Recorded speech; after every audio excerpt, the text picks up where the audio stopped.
Team. Should we light the beam? Light the beam, baby. Sactown Sports. They gonna take it for a W. At your desk, on your phone, in the car. It's a show specifically for you, Sacramento.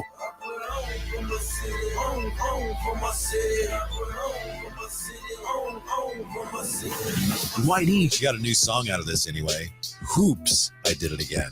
So that's right. Hello. Is this on? Nope. Watkins. I'm sorry. I know I don't want to be the wet blanket on everybody. It's Whitey and Watkins, and it starts. Hurry up! Now. We almost have NFL football. One more weekend, but we certainly have football weather. Do we not, Chris Watkins? That was actually my first thought this morning. When I stepped out, I was like, it's pretty gloomy outside, but this is football weather. It really is. Like this is my kind of weather. Definitely. I'm very, very much over this heat. So it's a welcome sight. Definitely welcome. But are you over your illness? No, definitely not. I mean, we're if this pushing were a through. game, let's say this is a basketball game. Yeah. You against your virus. What quarter are we in, and what's the score? This feels like it's middle third right now. Like the game's being decided. Like this is really where I can pull ahead if I want. But you know, if I'm not careful, this game could slip away real quick. So you're like up 3? It can get ugly.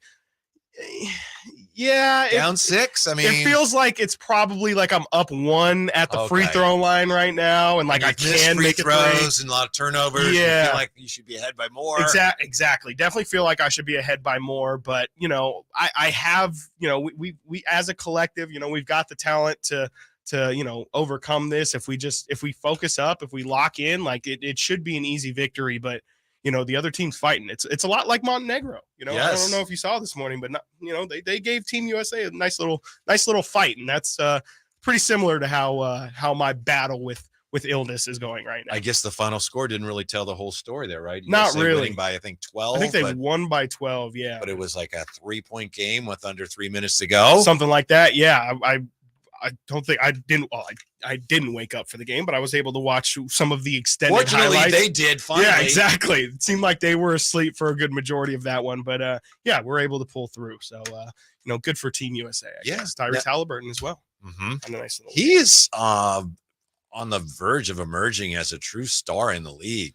Yeah, I mean, he's got that charisma. Mm-hmm. Exactly. Yeah, he's very front facing as well. Like he's been on tons of JJ Redick podcasts and stuff like that. So he's always getting sound bites off, and he's you know, he's incredibly well versed in NBA knowledge. So he's just a really good interview to have, and that's obviously going to lend yourself to being more in the public eye. And you know, his play is also going to do that as well. And he's putting on like really like a point guard masterclass out there. Like he is really just running the show for Team USA right now. Always liked him. Yeah. I understand they're better off without him right now, but I always liked him. Yeah. No, I always thought that I was always confused on what his true ceiling would have been, especially here in Sacramento. I just don't know if they ever really would have been able to perfectly maximize Fox and Haliburton's abilities. But you know, I definitely think him running the show on his own team, I actually do think it's beneficial for him to be on a bad team to kind of work through what you know, how he can impact games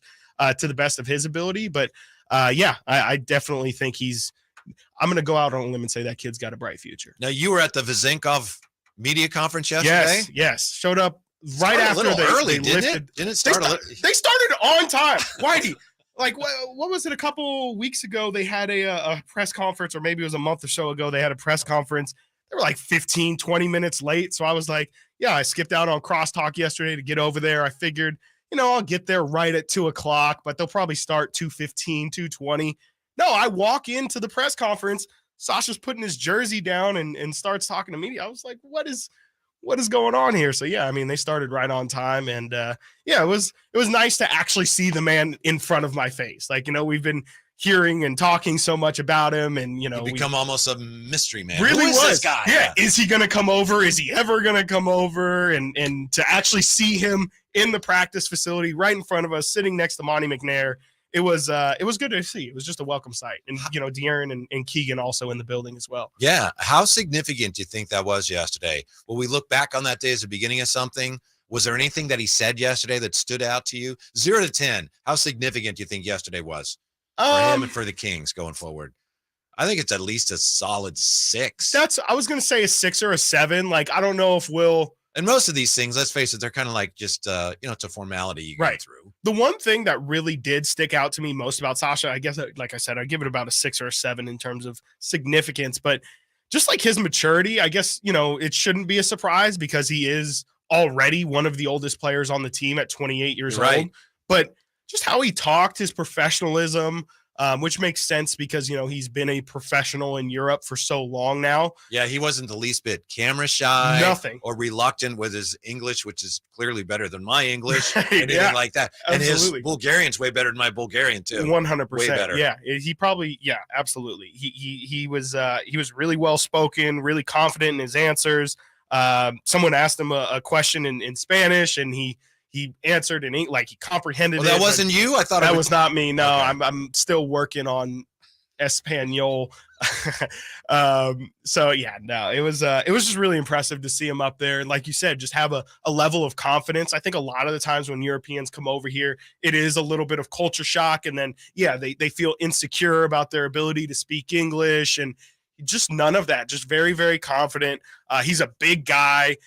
He's got a big old noggin. That's definitely the first thing that I noticed. I was like, his head is just massive. But he was really impressive, and I think he handled all the questions really well. Someone asked him a question about Noah Lyles' comments about world champion. I was listening to the press conference on the station. Didn't shy away from it at all. Like I thought a really, really good answer to it. I thought he would say, that's a clown question. Yeah, that is a clown question, bro. But no, it was a really good day, I think, for the Sacramento Kings organization. Absolutely. Yeah, one of the most impressive things to me. By the way, you mentioned how difficult it can be for a player to come over, and I did some research, which is readily available, but some research showing which numbers in Europe translate to the NBA. Mm-hmm. And I think there's some really good news there. We'll get into that at some point. Ooh, some of the things he's done, according to analytics people's, like there's some really good indicators that he's going to be a good player.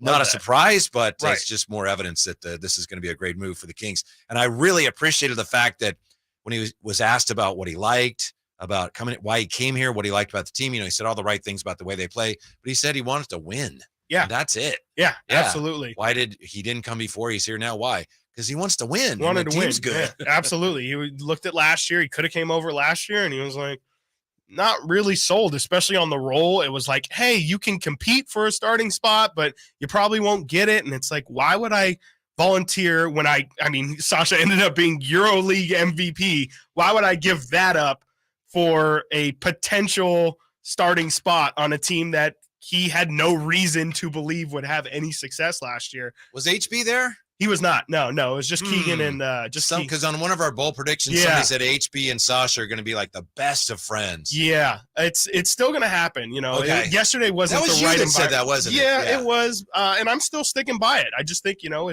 he's it's just gonna be fate. They have to meet and they're gonna be crossing the hall or something. It can't be at a press conference. That's way too formal.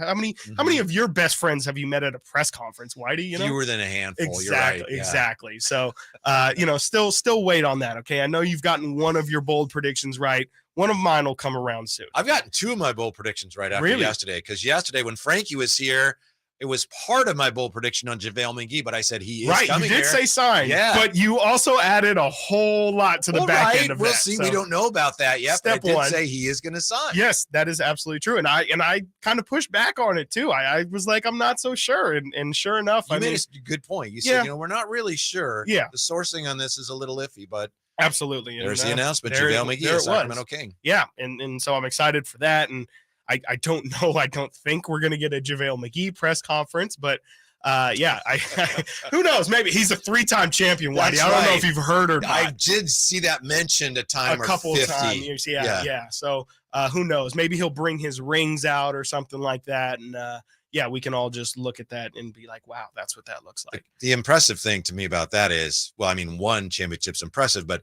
3 championships, but with 2 different teams. Right. Absolutely. And he was really he wasn't a main guy in any of those teams, but he contributed. He was a piece. Absolutely. Yeah. I'm excited to see how that goes and just that entire training camp position. And I'm sure we'll talk about that a lot later, but I think that I think I like JaVale the most for that spot, for that very specific role that it seems like they're aiming for that second or third center spot. I really do like JaVale's chances to get that spot and lock that down. But I think all in all yesterday, with the McGee signing and with Sasha having that press conference, I just think it kind of got the juices flowing a little. There we go. I feel like today's September 1st, Whitey. Like I'm ready for this thing to finally get kicked into gear. I think I heard yesterday that media day is going to be the first week of October, early October. Okay. So that's the NBA season starts next month. Yeah. Oh my God. Say it. And Just say it again. facts. Say it again, please. The NBA season starts next month. Oh my goodness. And football, as you mentioned at the top of the show, starts Thursday. Yes. Oh my next goodness. week. Yeah. We're getting NFL into season starts next week. Thursday. We can't wait. Just can't wait. It's in the air. Like you said, the weather's changing right now here in Sacramento, at least for the weekend. It's good vibes right now. Yes. It's I mean, really I'm good not vibes. Patrick Beverly, but that's gangster, That's right? gangster, man. The way that everything is coming together, that's truly, truly gangster. Mm-hmm. Absolutely. Did you see I saw just super random. That reminded me. Did you see Karl Anthony Towns today? DR, or I'm sorry, it might have been yesterday or this morning. Dominican Republic lost in the FIBA World Cup. Karl Anthony Towns had 39 points on like 27 shots, and the next closest opponent or the next closest teammate had like 7. Do you know who they lost blew to? my mind. It was Puerto Rico. They lost to Puerto Rico, who I don't think had any NBA talent, but I was shocked. And then I don't know if you saw also Spain lost to Latvia, who was Kristaps Porzingis-less. And I believe they will be Team USA's next opponent in the following round. So FIBA FIBA's also heating up. Yeah, absolutely. Yeah. Like I'm starting to kind of get some interest in there. You know, you've been asking how I've been feeling about that FIBA tournament, and I have been in and out of it, but I think now it's kind of starting to get it's as it gets been closer kind of and the closer to the FIBA World Cup to this point, right? But now it's getting more interesting. To answer Chris Watkins' question, Puerto Rico's leading scorer with 37 points, Tremont Waters, last year of the Portland Trailblazers. Wow. Oh my gosh. So he was going point for point with Cat. That's great. And that's like the one thing that I do really like about this FIBA World Cup is like the Rondé Hollis Jefferson story of, him going crazy. It's again, just like another reminder that these NBA players, even guys like Rondé Hollis Jefferson or Tremont Waters, like they're just so much better than That's a great anybody else. Like they have the capability. Once you put them in a role where they can star, all these guys can put up 30, 40 points in a game. You could take virtually 99+% of any of the quote unquote scrubs in the NBA, and that guy was a stud in college. Absolutely. Yeah. And he was a superstar, like a mega lights star. out. Yeah. And that's why it's so hard for all of these scouts. Like you really have to, like, not everybody feels like, I can watch Zion Williamson and tell you that he's going to be a fantastic, but it's like, they're all so good at that prep level, at the high school or at the college level, that it's impossible to really find those truly unique skill set and unique people that can just elevate even a level above all of those other guys. Yeah. And then the really impressive ones in a lot of ways are the guys that you can tell they don't have the talent that others have, and yet they find a way. Maximize it. Yeah. They find a way to make it work and make themselves indispensable. Absolutely. Coming up, USA survives at the World Cup. Tell you where they have to finish to qualify for the Olympics. An Olympic berth could be at stake here at the FIBA World Cup. Friday, we're celebrating here. Thanks for being with us. Woo! Watkins and Whitey, Sactown Sports. The first ever NBA in-season tournament schedule is out, and our Kings have some great matchups, including national TV games against the Spurs and Warriors. And Sacramento has won. They have risen to the occasion. And let me tell you, if you can't sense it, this place is absolutely nuts. Listen to every game on the home of the Kings, Sactown Sports and SactownSports.com. Get ready for a night with Cole Swindell. The 2023 ACM Song of the Year winner hits Heart Health Park at Cal Expo in Sacramento, Saturday, September 9th for the CITP2 Fest. And Cole's bringing some friends like Chris Jansen, Dylan Scott, Matt Stell, and more. Tickets start at $40 at CITPFest.com. At Harbor Freight, we think you shouldn't have to break the bank to get great tools.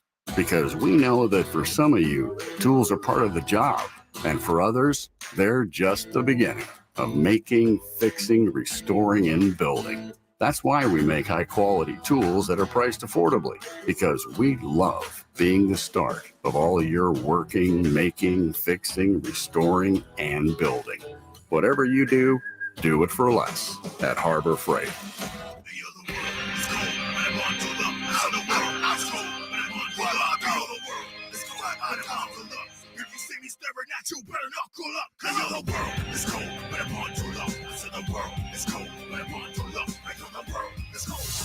It's Whitey and Watkins on Sactown Sports. What is going on here on the chat, on the text line? I mean, we're just getting almost overwhelmed with comments from people saying, hey, you guys said something wrong about that guy that played on Portland last year. What, did you say something about somebody playing on Portland? What? No, because I didn't. No. Yeah. That was on me. I don't know why it came out as Portland. Tremont Waters was a Washington Wizard last year. No worries. Also in the G League, played. He was a teammate of Victor Wembanyama over on Metropolitans 92 as well. Well done. Yeah, we didn't really get overwhelmed by comments on that. Thank you, Nate. The only comment we have for you, Nate, is Nelly 47. Yeah, did I say? Yeah, you said it twice. As a matter of fact, you said it twice. Kyle, I'm sorry, Kyle. I'm telling. Why do you did it? I'm telling you, there's something. Chris was right. There's something flowing in the air in this studio that just but makes you that's just completely blank. Dave called me Kyle Littlefield. I've made that mistake before, and I thought I had it goodness. straigood out. So I apologize, Kyle. We're just interchangeable white guys back here. Gosh. Nelly 47 for you, Kyle, says, good looking shirt behind the glass there. This is sell the team, John. So that's the actual only comment. Team. Absolutely. From someone appreciating Kyle's shirt. Sorry, it's a great Kyle. shirt. I wish I could say I was cool and I was there, but I went to the Oaklandish website and bought one from Nothing them. wrong with that. That's cool too. If you guys want to, oaklandish.com if you want your own I didn't know version they of were the for sell sale. shirt. Yeah. Yeah, $20. That's a steal. That's absolutely a steal. Free plug. I'll grab one. They're doing a lot of I was going good to say work. it goes to a good cause. I guess so. I mean, what are they going to do with the money? Bless them. Great question. Yeah, that's actually a great Probably question. end up donating if they have I would any hope left so. over. I would But they're definitely making hope shirts. And It's the going shirts to more reverse boycotts like that's what right. they've been doing. That's right. Okay, there we Exactly right. USA 85, Montenegro 73. The USA won by 12. They were up 4 with 2:38 left, and they got hammered on the backboards. Hammered on the backboards. Montenegro had an overall advantage on the glass. Guess what the overall rebounding advantage was? Well, I have some insight to this. I don't have the exact number at all. I'm going to say USA had under 20. I'll say 18 rebounds, and I'll say Montenegro had, let's say, 35. That'd be pretty big. Yeah, the gap is really close. The actual numbers were Montenegro 49, USA 31. Can I tell you why I had such a low number for Team USA? Because, like I said, I have a little bit of insight. Thing I have written down here, Jaren Jackson, 20 minutes, not a single rebound. Not a single rebound from the Team USA center. On the other side, Nikola Vucevic, who I think was one of Montenegro's only NBA players, he had 16 rebounds himself. So just from the starting center battle, it was 16-0. Yeah. Could Montenegro, not drive me 22 insane. second chance points. Oh, my goodness gracious. Yeah, I mean, that's the exact kind of thing. That and turnovers from Team USA, like that's a recipe for getting upset every single time. If you turn the ball over as a team and then allow a ton of second chance points, you're probably going to lose most of those games. Just the fact that Team USA is so stacked, they can. I won't take any more Jaren Jackson slander. Why not? Because he was in foul trouble. He's always in foul trouble. That's true. But why is he in foul trouble? Do you know who started next to him in the front court? The starting power forward, if you will, for Team USA. Do you know who it was? It was probably Josh Hart. Yeah. You know how tall he is? He's 6'5". He's like 6'4". Yeah. Maybe 6'3". Yeah. He's their starting 4. Yeah. I mean, and that's what's Jaren Jackson supposed to do? Play like a center, play like a big man, not foul because you know that it's you, Bobby Portis, and Walker Kessler as their only bigs. Like, you're supposed to be a big star, number 3 pick. And Got the W. I guess that's all that matters. It is scary. Thankfully, we have Anthony Edwards. That was my big takeaway. Thankfully, Anthony Edwards and Tyrese Haliburton really stepped up for this team. I believe you still have Lithuania, and I think they're pretty big. Yeah, they're pretty big as well. As Charles Barkley would say, Jonas Vanuatu. Yes, Valuasas. Yes. Yeah. I mean, and he's a monster, and like he's the exact literally is a monster. Almost is. I mean, we saw him throw down Shemezi Metu and break his wrist, and he's also somebody who's flinched when DeMarcus Cousins famously kind of checked him a little bit, and Valanciunas ducked pretty hard, but. He is a very, very wide load, and that's going to be a massive problem for Jaren Jackson. Yeah, especially when the USA is not shooting well. No, shooting terribly. That's the calculation, right? Steve Kerr does this with the Warriors. Right. We're smaller, but we make shots, and that makes up for the height disadvantage. But when then we're not making the shots, then it's a nail biter against Montenegro. I didn't realize this. Maybe you knew this. Qualification for the Olympics is on the line at the World Cup. I did not know that. No, I knew that you could earn a bid. But. According to The Athletic, Team USA has to finish in the top 2 of all the teams from the 2 American continents at the Cup.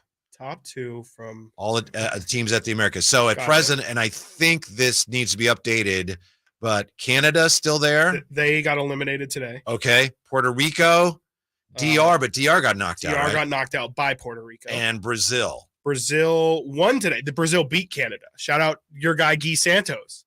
Had a great game. Yes. Unfortunately, Jordy fell to Guy Santos. Okay, so Puerto Rico's there, and Brazil and US. If USA can finish ahead of one of those teams, then they qualify for the Olympic Games. Interesting. In Paris. Is that the only way? I mean, I would imagine. Like, what kind of Olympic Games? I was surprised to see that. This, what I read suggested, because it says they need to do that. Okay, see, this makes me feel like we should have sent better talent. I feel like I will double check that, but that's what the Athletic reports. See, I needed to know that information I didn't know it either. A long time ago, because that actually, like, that A, makes me a lot more interested in watching, and B, really make, like, what is Olympic basketball without Team USA involved? I mean, they'd probably change the rules, wouldn't they? They would have to. I mean, because I guess they don't have to. The Olympics isn't really super concerned about viewership, but yeah, you may be right, and I apologize. It's possible that that's one way they can qualify. Sure. Yeah, I'm sure maybe they have Olympic qualifiers a little closer, but even then, like, but it says here, qualification for the Olympics is on the line. Yeah, it doesn't say it's one way to qualify. It says it's on the line. It's also just not something you want to wear, even if there is like a last minute tournament that you get into to and like, only the last 2 in that tournament get in. That's not what you want to do, especially, the level of talent that we keep sending for Team USA is from, an American standard. It's like a mid talent. We're not sending Steph Curry and LeBron and KD out there anymore. You just don't ever in single elimination want to play with fire like that. So to answer your question, 8 of the 12 Olympic spots will be decided by FIBA. The other 4 will be part of a 24-team Olympic qualifying tournament. Yeah, so that's not as great odds. Gotcha. Thank you, Kyle, for that clarification. There we are. On the text line, 339-1140, 1-800-920-1140. From the 916. Yeah, we mentioned this. How about Brazil beating Jordy-led Canada? Canada stacked with NBA players. Yeah, I mean, that's what happens when you have Dylan Brooks, I guess, right? That is a stunner. I'm just going to blame Dylan Brooks for the Canada loss. I didn't watch any of it. But pardon my FIBA Cup ignorance. Does that mean we won't get to see Canada versus the U.S.? I believe so, right? Oh, man. I'm pretty sure this is like it's single elimination at this point. So, yeah, it's really, really disappointing. Boo! Yeah, Spain is out as well. Like I said, they lost to Latvia. So, there's really not like a recognizable big bad anymore. I think Australia, I guess Slovenia in a way, since they have Luka, they actually took down Australia, who's got probably George the Kittle. Most NBA talent besides the Team USA. They've got Patty Mills, Joe Ingles, Matisse Thybulle, Dante Exum is on that roster as well. And I believe Australia is one of those teams where they have a nucleus of guys who play together. They play these things. Yes, 100%. Yeah, it's like a real international. It's like a team almost. Exactly. Yeah, like they actually, like you're saying, they play together pretty frequently, and like they actually care about performing as a team and not just getting as many individuals as possible. But Yeah, I mean, Good it for you to seems like say. I really was looking forward to the Canada game. I know. Really. Yeah, it would have been a great showcase, and I think Canada clearly is on the rise as a basketball power, but they're still missing that like one really big significant trophy.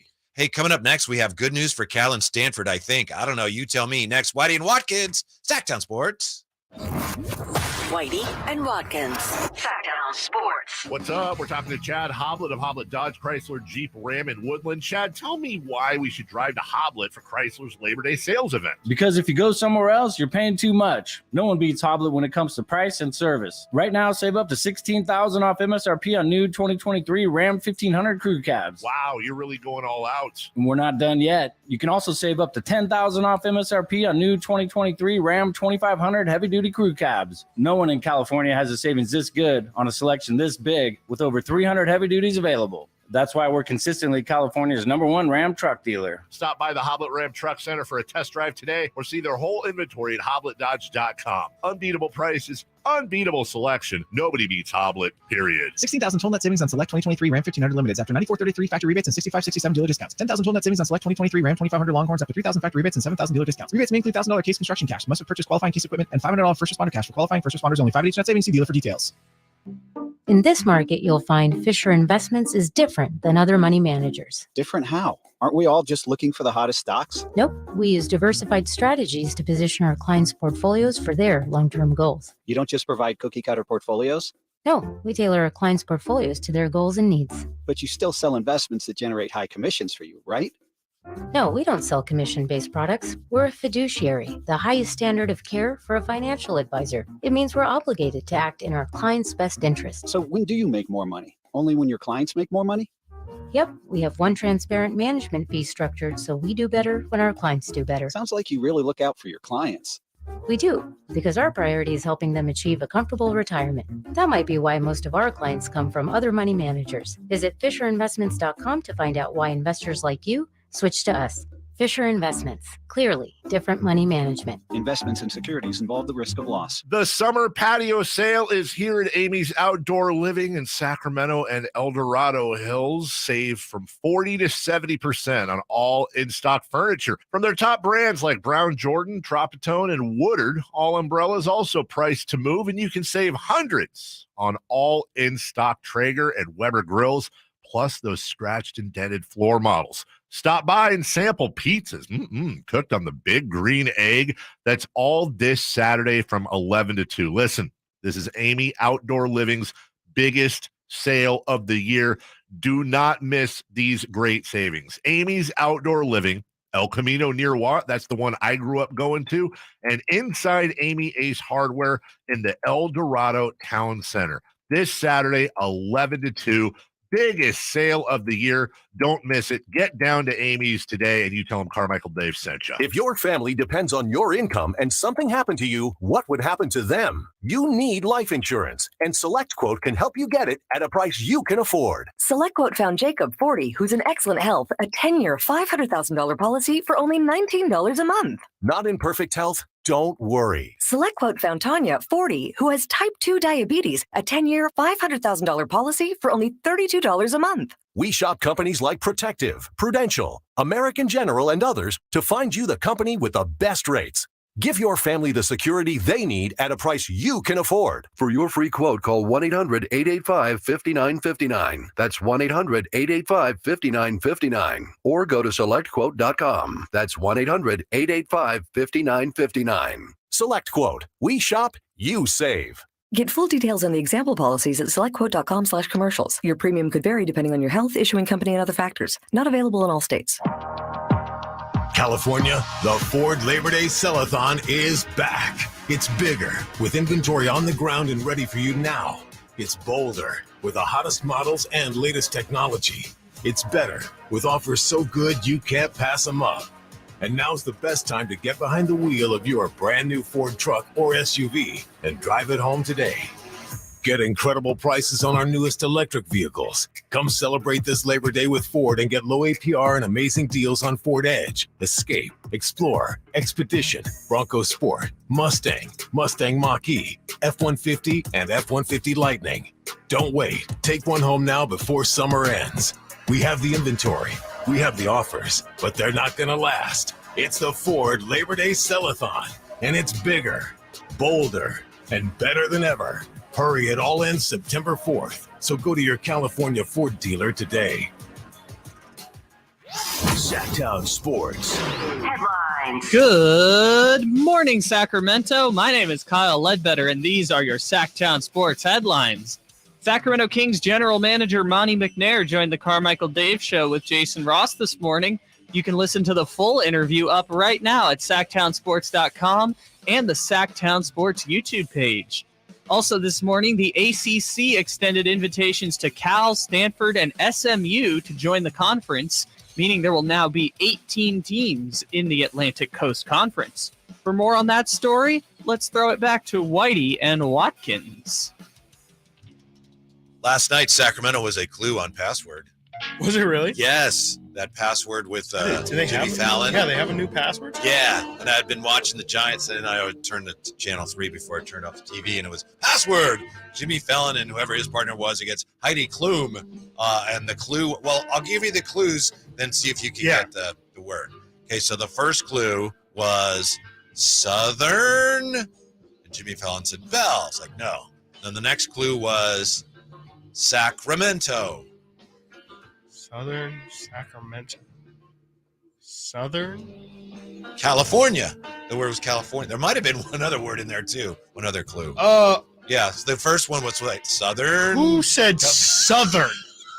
Who that was that Heidi Klum? Was that Southern? Was that like No. It was Jimmy Fallon's partner, I think. And I think there was one clue in there that I forget. So it was actually Sacramento was the third clue. Okay, I'm like, how is like Southern is that's like they said like Southern, like, yeah, but there's so many things that you think of before California. Southern Cal, like but Sacramento, baby.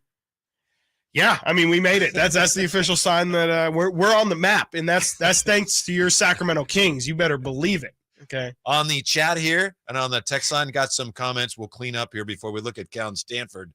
Some comments on the World Cup. Family Schlegel asks, didn't Cousins play for Puerto Rico? I don't think he played for them, but he played there. In Puerto Rico. I don't even know if he would qualify if he has any means by which he could qualify, even if he already played for Team USA. Yeah. Alex, Bruno Caboclo, 19 points, 13 rebounds, former Sacramento King. The Brazilian Kevin Durant. Yeah, sure. Is that something you think that I'm people making that up? June 28th, 2014. This was on Twitter. Bruno Caboclo, aka the Brazilian Kevin Durant, picked by the Raptors, has an insane 7'7" wingspan. That is insane. Didn't know that just having a long wingspan made you comparable to Kevin Durant. And I think might have at one point been on his basketball reference page, but it's not anymore. So I'm wondering if I saw it somewhere else or if I saw it there and they took it down. I hope they took it down. Nicknames? I don't think so. I mean, based off of other people's basketball reference page. Hey, no one calls them that anymore. Yeah. We got to take that down. Guys, that's embarrassing. We have to take that down. The only thing I ever knew Bruno Caboclo for was, his stint in Sacramento. But I remember when he was drafted, I think it was Jay Billis said, this kid is 2 years away from being 2 years away. And that was like the first time I'd ever heard that used as a phrase. And I absolutely love it. There's so many people who nodded like, yeah, I yes, get it. I was like, absolutely. Like he's a far way away from being a couple years away from being decent. Well, Stanford and Cal are 1 year away now from joining the ACC. I'm sorry? The Atlantic Coast Conference is expanding. Right. Sure. ACC presidents and chancellors met this morning, voted to add 3 schools. Who's, ACC, you got North Carolina, North Carolina State, Clemson, Virginia all those, Tech, North Carolina, now you got also Stanford, Cal, and SMU. And I know everyone's been around and around on this, and it's like, yeah. But I just can't get over the absurdity of it. It's ridiculous. I mean, it's what has happened to this college football realignment makes my head hurt. It's going to take me, this is officially like the moment in my life where, I'm going to be like, I now am old. Like I'm going to be telling kids like, oh yeah, like the Pac-12 and what? Like, what is back when I was a kid, there used to be conferences that were actually based on regions. And I remember when all these teams, it's just ridiculous. It doesn't make any sense. And, part of me thinks, well, they got to change. They got to rename them. Have to. They won't.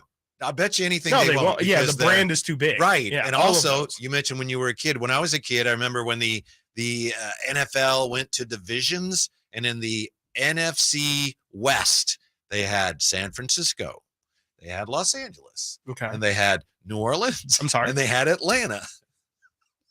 What are New Orleans and Atlanta west of? It that way. I guess they're was west that way of Florida forever. That's Until they ridiculous. reorganized they created the NFC South. Sure. I mean, I guess the in NFC East, I think, was the Giants, the Eagles, the Cowboys, and the St. Louis Cardinals. Okay. Someone's going to have to. Yeah. Were the Arizona Cardinals ever in the East? It's a good question. I think they may have been at first. Kyle, it's a great question. My goodness. Yeah. That's just so if they, and it's like, and they had some excuse for it, like, well, these aren't meant to necessarily reflect it's just words, the regionality of the team. Why are you guys so obsessed with words? Why can't Stanford and Cal be in the Atlantic Coast Conference? Like, what's wrong with that? Besides the fact that they're like right near the Pacific Ocean. I don't really.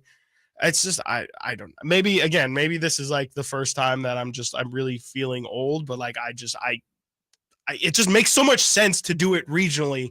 Like if they're gonna have this, there is like, no Pac-12. Just change. Then you gotta just change the. Yeah, I know. Yeah, it just pretty much doesn't exist. Have all the Pac-12 teams been scooped up, or is it still like Oregon State? Yeah, so it's the Tupac. That's all. That's right, the Tupac. Yeah. Man, so they can play each other over and over and over. I guess, just play them. Get an automatic berth. I mean, in the no one cares bowl. I hate to be that guy, but like, think about the kids. Like, how are these people supposed? Like, how are these? Like, realistically, and I know quote unquote student athletes, but like, they do have to do school still. Like, especially we're thinking football, basketball, but how about the lacrosse team or the water polo team? Like, these kids have to go all the way from Stanford to North Carolina to play on a Wednesday, and then have to fly back commercial to all the way back to Palo Alto. Like, that's not real. Like, these kids are at this point being truly treated like professionals, like with them getting paid now and just the demand of what they have to do. It's out of control. Yeah. At this point, tilting at windmills, I realize nothing's going to change, but I do feel bad, to your point, for families. Like, I have a brother who went to UCLA. He lives down in Southern California with his wife, and they went to UCLA, and they're big UCLA backers for some reason. They don't even like sports, but they're like, UCLA, yeah, okay, whatever. But they'd come up here when UCLA played Cal, and they'd come and they'd visit us. And, now they don't get to do that. No, yeah. What are you going to do? Go to, North Carolina? Go to I mean, and that's Raleigh to see the team on the road? I don't think so. It feels like definitely like you're kind of hinting at, like it's the death of college rivalries, which are kind of like the last really true rivalries we have, like really, really deep seated ones where, there's, I guess Cal and Stanford are still together, but there's not going to be people from Southern California having beef with Northern California. Like, all that is a very real thing, and it's just not going to exist anymore. Starting next year, the Big Ten will have how many teams? Let's say 16. 18. Oh, the Big 12 will have 16. Oh, my fault. That's on me. That's on me. So the Pac-12 with just two remaining teams, Washington State and Oregon State. Oh, man. Yeah. Those are definitely the two that should be left. Pac-12 has lost 8 teams since late July. Yeah, I mean, and if anything, maybe this is more just a condemnation on the on the Pac-12. Like, maybe this is more, instead of it really being a whole NCAA problem, it could be the fact that the Pac-12 just terribly mismanaged their entire conference. Mm-hmm. Could be, yeah. And it's just it's traditional. It's the way we loved it. That doesn't. It doesn't matter. No, it's all about money. And yeah, it feels like the NCAA, if they had a living, breathing committee of people that actually cared about college sports, they should do something to just make it a Power 5. What's the point of college sports? To make money. Exactly. But like they need to fix this or make the lines a little less blurred here. And that's confusing. Please just clear it up. Make your money, but can you just help us understand exactly how it all lines up? Coming up next, we will salute with Labor Day weekend coming up. The hardest workers in sports. Next, Whitey and Watkins, Sactown Sports. Will Brandon Ayuk emerge as a star in the Bay this season? Now going to throw for the end zone, wide open, Brandon Ayuk. Can Fred Warner lead the Niners defense to another deep playoff run? And Fred Warner with the INT. Big City, baby! Will Brock Purdy hold on to his starting quarterback job? Purdy going to drop back to pass, try to run forward and go to the end zone standing. Down and Purdy, baby. Tune into Niners at 9 every day on the Carmichael Dave Show with Jason Ross. On Sactown Sports and SactownSports.com. All new spring deals are here at Lowe's. Start planting your garden this weekend with Bonnie 11.8-ounce vegetables. Buy 4 for $10. Plus, liven up your patios and decks with fresh blooms. Select 1.5-gallon hanging baskets or 2 for $20. Lowe's knows spring. Lowe's knows home improvement. Offers valid through 5/17. In-store only. Actual plant size and selection varies by location. While supplies last, excludes Alaska and Hawaii. Did you know addiction to drugs like meth or cocaine is a disease and not a choice? But getting help is. If you have stimulant use disorder, you, your family, and friends may have a lot of questions, including where to start. Choose Change California can help. Make a change today and find a proven treatment option for you at choosechangeca.org. Twin Peaks is the best in the game. Here, your favorite drafts are poured at a frosty 29 degrees. It's bigger game days and bolder fight nights. I mean, where else can you find a scratch kitchen that always comes in clutch? Every day, from lunch to late night. Only at Twin Peaks, the #1 sports bar. Get wings the way you want them. Try Twin Peaks wings bone-in breaded, naked, smoked and grilled, or boneless in your favorite sauce or rub. Hey, it's Carmichael Dave, and I recognize, just like my friends at American Energy Heat and Air, that your time is important. And that's why shopping for a new air conditioner is now easier with American Energy Heat and Air's online quoting tool. All you have to do is go to AmericanEnergyAir.com and get an instant quote right now. It'll help you determine what system you're going to need to get. It'll provide the best pricing options, all from the comfort of your home without having to have somebody come to your home. You know how annoying that is? They come in and, and everybody there is so sweet and nice, but how much better is it to be able to get it on demand? Visit AmericanEnergyAir.com. Check out how easy it can be. Or if you want to give them a call and talk through what your needs are, 916-520-9990. That's 916-520-9990 or AmericanEnergyAir.com. Call 916-520-9990 now. Golf to Go is brought to you by the Hagen Oaks Golf Super Shop. Here's Frank LaRosa. The Fortinet Championship, which returns to Silverado Resort in Napa, is regarded as the most fan-friendly stop on the PGA Tour. And who can argue with players like back-to-back champion Max Homa and 15-time PGA Tour winner Justin Thomas? The field offers someone for everyone. But the Fortinet Championship is much more than golf. It's a happening. The event brings together world-renowned local chefs and wineries. Parking will be on the grounds this year with a new entrance through a fan village. Free concerts with Brothers Osborne and Stone Temple Pilots are also included in the price of admission. Tournament week is September 11th through the 17th at the stunning Silverado Resort and Spa in the spectacular Napa Valley. For more information or to purchase tickets, visit FortinetChampionship.com. And proceeds from ticket sales support local charities. That's your Golf to Go. I'm Frank LaRosa. At your desk, on your phone, in the car. Whitey and Watkins. On Sactown Sports. Hope you got big plans for the Labor Day weekend. By the way, thank you, Kyle. Kyle just did some research, and he checked on how long the Arizona Cardinals were in the NFC East. And how long was it, Kyle? 14 years. From 1988 until 2002. Yeah, and I believe all that time, Arizona was in the NFC East. That we had Atlanta and New Orleans were in the NFC West. So Atlanta yes. For sure. I haven't looked up New Orleans yet. Yeah. Then I remember the NFL was like, well, it's not really supposed to be a geographical thing. Well, then what is why it did then? you name it that? Yeah. He was ignoring the fact that Al Davis won his lawsuit against the league and people could move their teams wherever. I guess, yeah. And now we got a north and a south and an east and a west. And it's pretty for the most part, geographically. The NBA can still use some help with their west and east thing, like New Orleans and Memphis probably should be, maybe when they add those Vegas and Seattle expansion teams, they'll fix that. But for the most NBA part, has a northwest and a southeast. I believe so. Yeah, that sounds right. Southwest. But I don't think they have a northeast is the central, I think. No, northeast is the Atlantic, but there is also a central.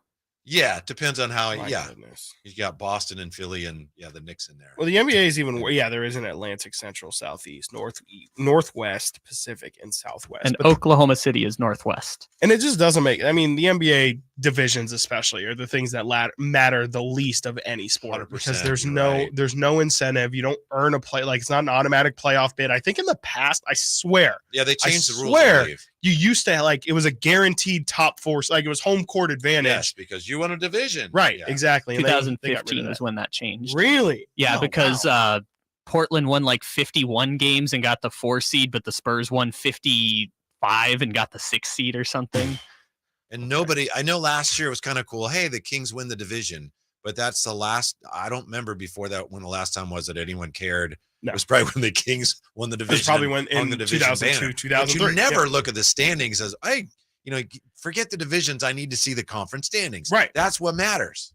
Every time. Yeah. I mean, that's the seeding. Everybody knows that except the NBA. Yep. And for some reason, they still insist on doing it. And we have to play the Lakers and the Clippers and the Warriors and the Suns 4-5 times a year now because of it. We also know that it's the Labor Day weekend. It's funny, Dave, when he ended his show, said, remember what Labor Day is about. And I don't think he knew what he was talking about. The second he said it, I was like, what is this guy talking about? Let's never forget what, all those who have lost their lives and that's why we celebrate. Like, what is the reason why we celebrate? I mean, I know why we celebrate Labor Day. Right. So I wanted to take a moment to celebrate those who worked harder and longer than anybody else here in sports. Yeah. And a little quiz here for you and Kyle. For example, in the NBA, you have 82 games in the season. Do you know what the number is for most games played by a single player in a season? And it's fairly recent. Not like, some guy in the 50 played 120 games. 1968-69. How many games, you think? The record. I would say most in an NBA season. I would say like 86 or something like that. Yeah, that was my thinking. It's one of those weird played on one team that played more. Right. I'll go 84. In 1976-77, Thomas Henderson played 87 games. But in 68-69, Walt Bellamy played 88 games. That's the record. That's ridiculous. I mean, that's that's 6 extra games. You're at that point in Iron Man. I assume you're playing every single night, which was probably a lot more frequent. And I think they had a lot more like 4 and 5 nights or 5 and 5 nights and things like that. Right. And so I assume, there must that's ridiculous. 86 is Bellamy. How about way too much? You probably know this one, and this one goes back a ways, but it still just makes me go, what? Most minutes per game.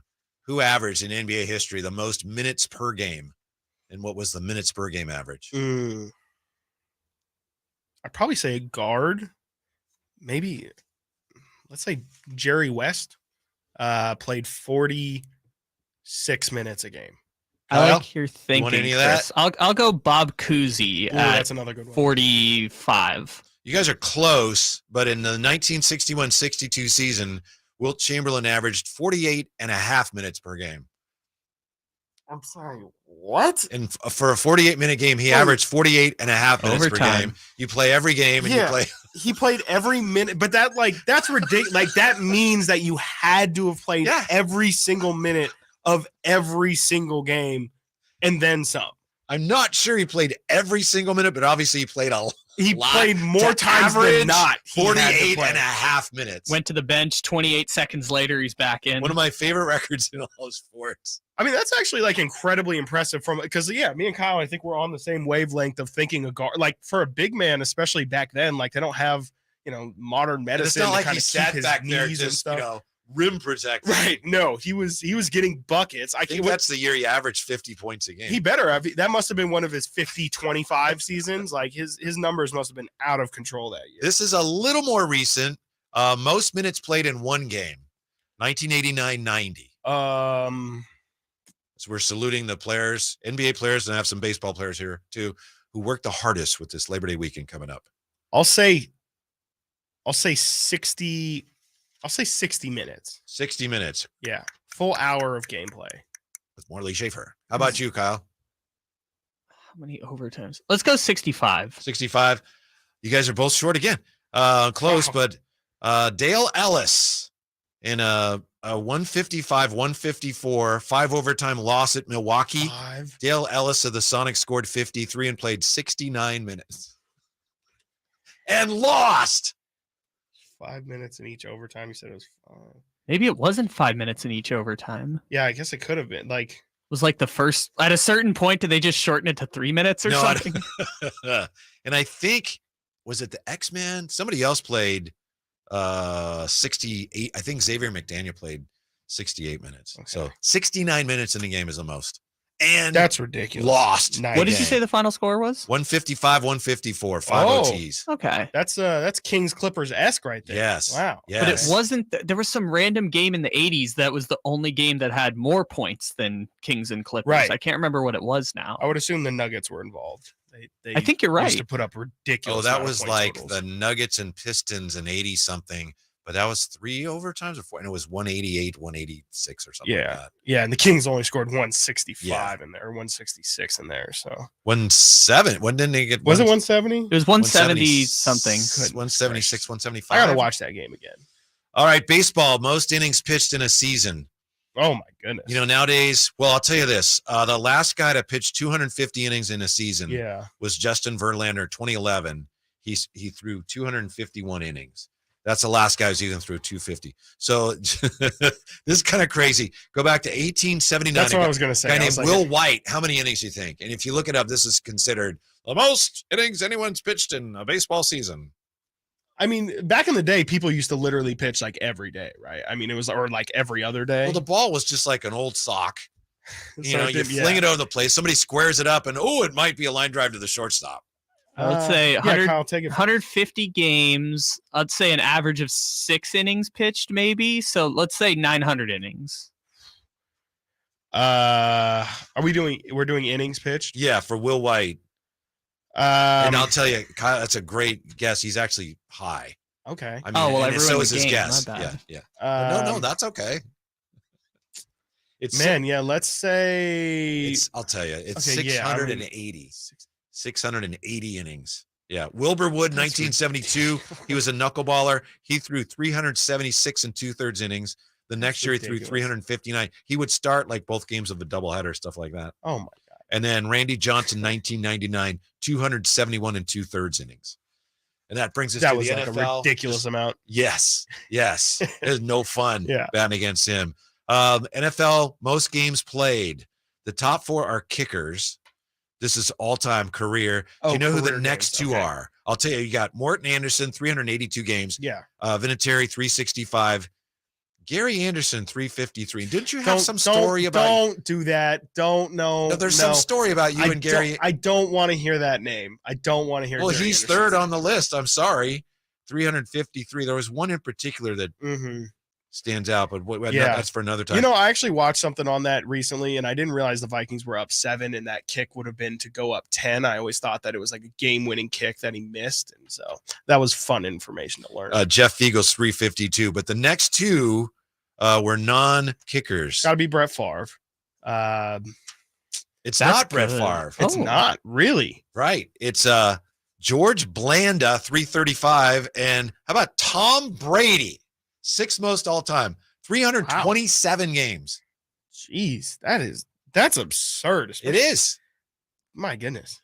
I was looking just to who do you think ran because now in the NBA they track like how many miles and how many, just how much you run throughout an NBA game. Who do you think led the NBA and how many miles do you think they ran last year? was going to guess Steph, but I don't know if he played enough games. He did not. He did not. I guess like it is kind of surprising, I guess. Yeah, I'm not going to waste any more of your time. I'm going to guess Mikal Bridges. That's a great guess, and that's the correct guess because he played 83 games last year because of the trade midseason. He ran 224 miles last year.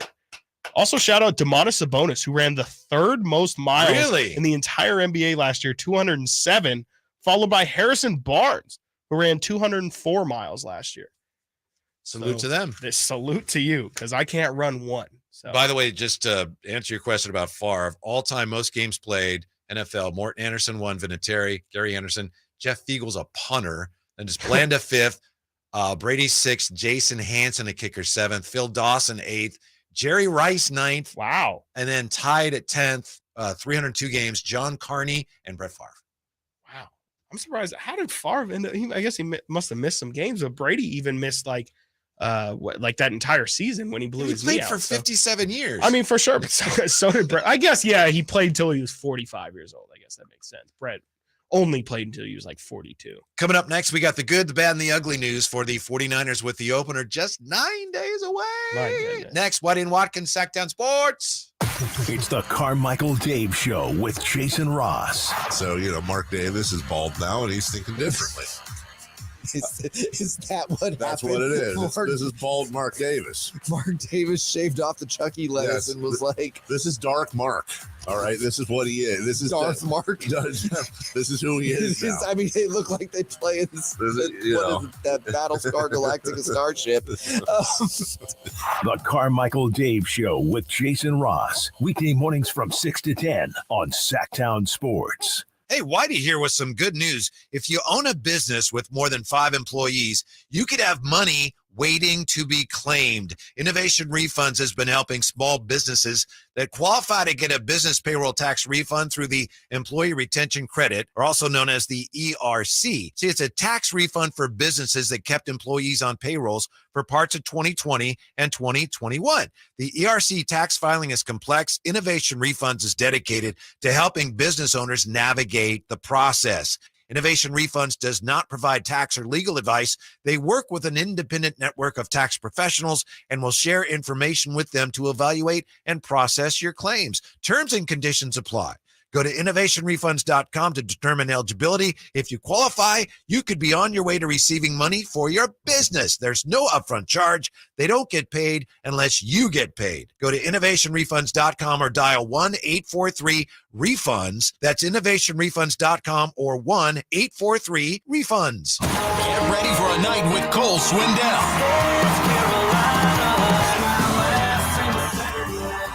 2023 ACM Song of the Year winner hits Heart Health Park at Cal Expo in Sacramento, Saturday, September 9th for the CITP2 Fest. And Cole's bringing some friends like Chris Jansen, Dylan Scott, Matt Stell, and more. Tickets start at $40 at CITPFest.com. Guys, did you know your testosterone affects everything in your system, including how you feel and perform every day? Right now, Revive Men's Health Sacramento will check your testosterone for free. Knowing your T levels is the first step in understanding if you have low T. Your testosterone level impacts your energy, libido, sleep, weight, hair loss, mood, and even ED. Maintaining an appropriate T level can change your whole life. Most men start to see changes in their hormone levels in their 30s. Experience and results matter. So what are you waiting for? Get your T levels checked today by local, experienced, and trusted men's health experts. They've helped thousands of men since 2011. They're so confident they can help you, they even guarantee it.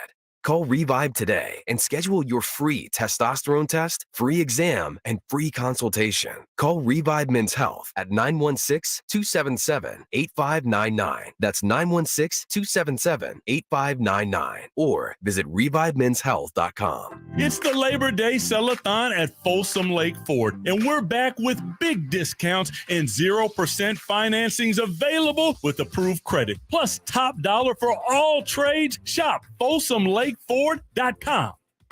From the Power Business Technology Toshiba Studios. KHTK AM Sacramento. KYMX HD2 Sacramento. Sacramento's official home for the San Francisco 49ers. Touchdown! San Francisco! Sactown Sports. Sactown Sports. Headlines. Good morning, Sacramento. My name is Kyle Ledbetter, and these are your Sactown Sports headlines. Sacramento Kings General Manager Monty McNair joined the Carmichael Dave Show with Jason Ross this morning. You can listen to the full interview up right now at SactownSports.com and on the Sactown Sports YouTube page. This morning, the ACC extended invitations to Cal, Stanford, and SMU to join the conference, meaning there will now be 18 teams in the Atlantic Coast Conference. Those are your headlines. Remember that all guests and callers join us from the Folsom Lake Honda hotline. Folsom Lake Honda, your one-stop Honda shop. Now let's return to Hour 2 of Whitey and Watkins. Sasha Vezenkov meeting the media yesterday. Kings also announcing that they've signed Javale McGee. How many times this year will Javale McGee be on Shaq to Fool? Oh, that would be a great Kings bold prediction. But they kind of don't want Shaq to do that anymore, right? That was a thing. Right, yeah, because he's like embarrassing people. And, But he could be on there if Shaq just doesn't go over the top and make fun of him. Just absolutely eviscerate him. There's, yeah. I mean, it was pretty much the JaVale McGee show at one point. Like he was a weekly a weekly guest, if you will, on Shaqton.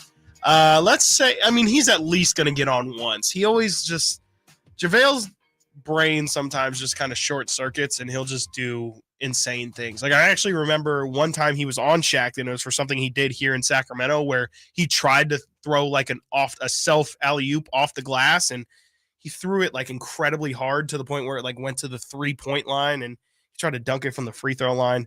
Sometimes he just short circuits. And so I'm going to say at least twice. And I feel like that's a lot for a guy who's going to play probably like 10 to 15 minutes a game if he makes the roster. I think he's going to play a lot. I don't think he's going to play a lot of minutes per game, but I Right. think he's going to play in a lot of games. I think you said 70 games? Yeah, and that was based on 2 years ago, I think, with the Suns. He played 74, something like that. Yeah. And last year, things didn't work out at all. No, in it was Dallas. nightmare last year in Dallas. Fun fact I learned yesterday. So I think this is year 17 for JaVale McGee. Wow. Which means if he makes it 2 more years, he'll have played in the NBA longer than Shaq. That's really impressive. And he's become a different player over the last 5-6 years. Right. I mean, yeah. He's really rewritten the narrative 100%. on JaVale McGee. Right, because he used to pretty much be a laughing stock. Like, I mean, that's pretty much what he was used for. He was used for, here's JaVale who had this ridiculous play again. And like, he was really more known for Shaqton than his actual basketball ability. And he was kind of known as a loose cannon. And then once he went to Golden State, it was kind of like, all right, let's round out these rough edges a little bit. And he became a lot more of an efficient player. I think that's more what he's leaned into now is just do what you do and do it well and just don't do anything else. One of the things that people say about the Warrior coaching staff is that they do a really good job over the years of putting players in situations that are advantageous to the players. Right. But a guy like JaVale McGee, in addition to that, you got to give him all the credit in the world for responding to that coaching. Like, JaVale, you do this. Absolutely. You don't do those things well. Don't do those things. Do this.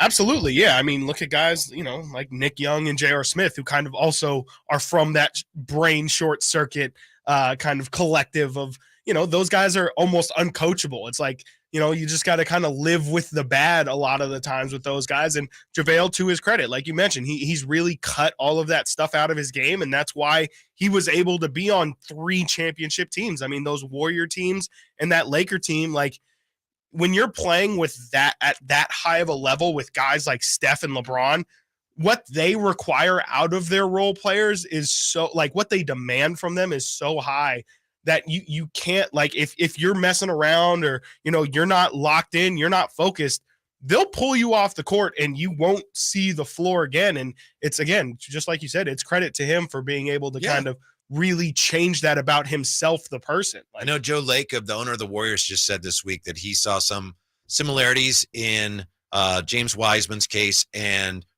Trey Lance, which I could, obviously there are some similarities, but the big difference to me is Trey Lance did everything they asked him to do, and he got hurt, and he just wasn't progressing. Whereas James Wiseman resisted what they were teaching him. Yeah. It's like, that's Steph Curry. Why are you shooting? Why do you want the ball? He's the guy that should have the ball. Right. And absolutely. he just didn't want to play a role that way. Yeah. Yeah. He didn't want to play that way. No. So that's a significant difference. But again, to JaVale McGee's credit, he realized, wow, okay, there's an opportunity for me in that too. Exactly. He made the best of it. Yeah, absolutely. Speaking of Trey Lance and the 49ers, we have here next week from Sunday is the opener. So we have in 49er. Pittsburgh. Yeah, good, bad, and ugly news. There's good news? Wait, are you sure there's good news somewhere? There's got to be some good news. That they have 2 kickers now? Sorry. Well, go ahead. Maybe you'll disagree. I'm sorry. Please, if I frame something as good or bad or ugly and you disagree, please let me know. I got you. Yeah. Good news. John Lynch said, and this was he said Wednesday, kicker Jake Moody is, quote, tracking well, end quote. Sorry, good. Tracking well as far as his recovery from a quadriceps strain. Team likely will add a kicker to the practice squad, which they did. And Lynch said that Moody initially thought he had fatigue in his leg. Quote, it turned out to be a little bit more than that. I'm just glad he talked with the trainers. We were able to address it. Now he's on the path to getting better. I still believe we've got a rare talent at that. A rare talent at that position who's going to be our answer there for a long, long time.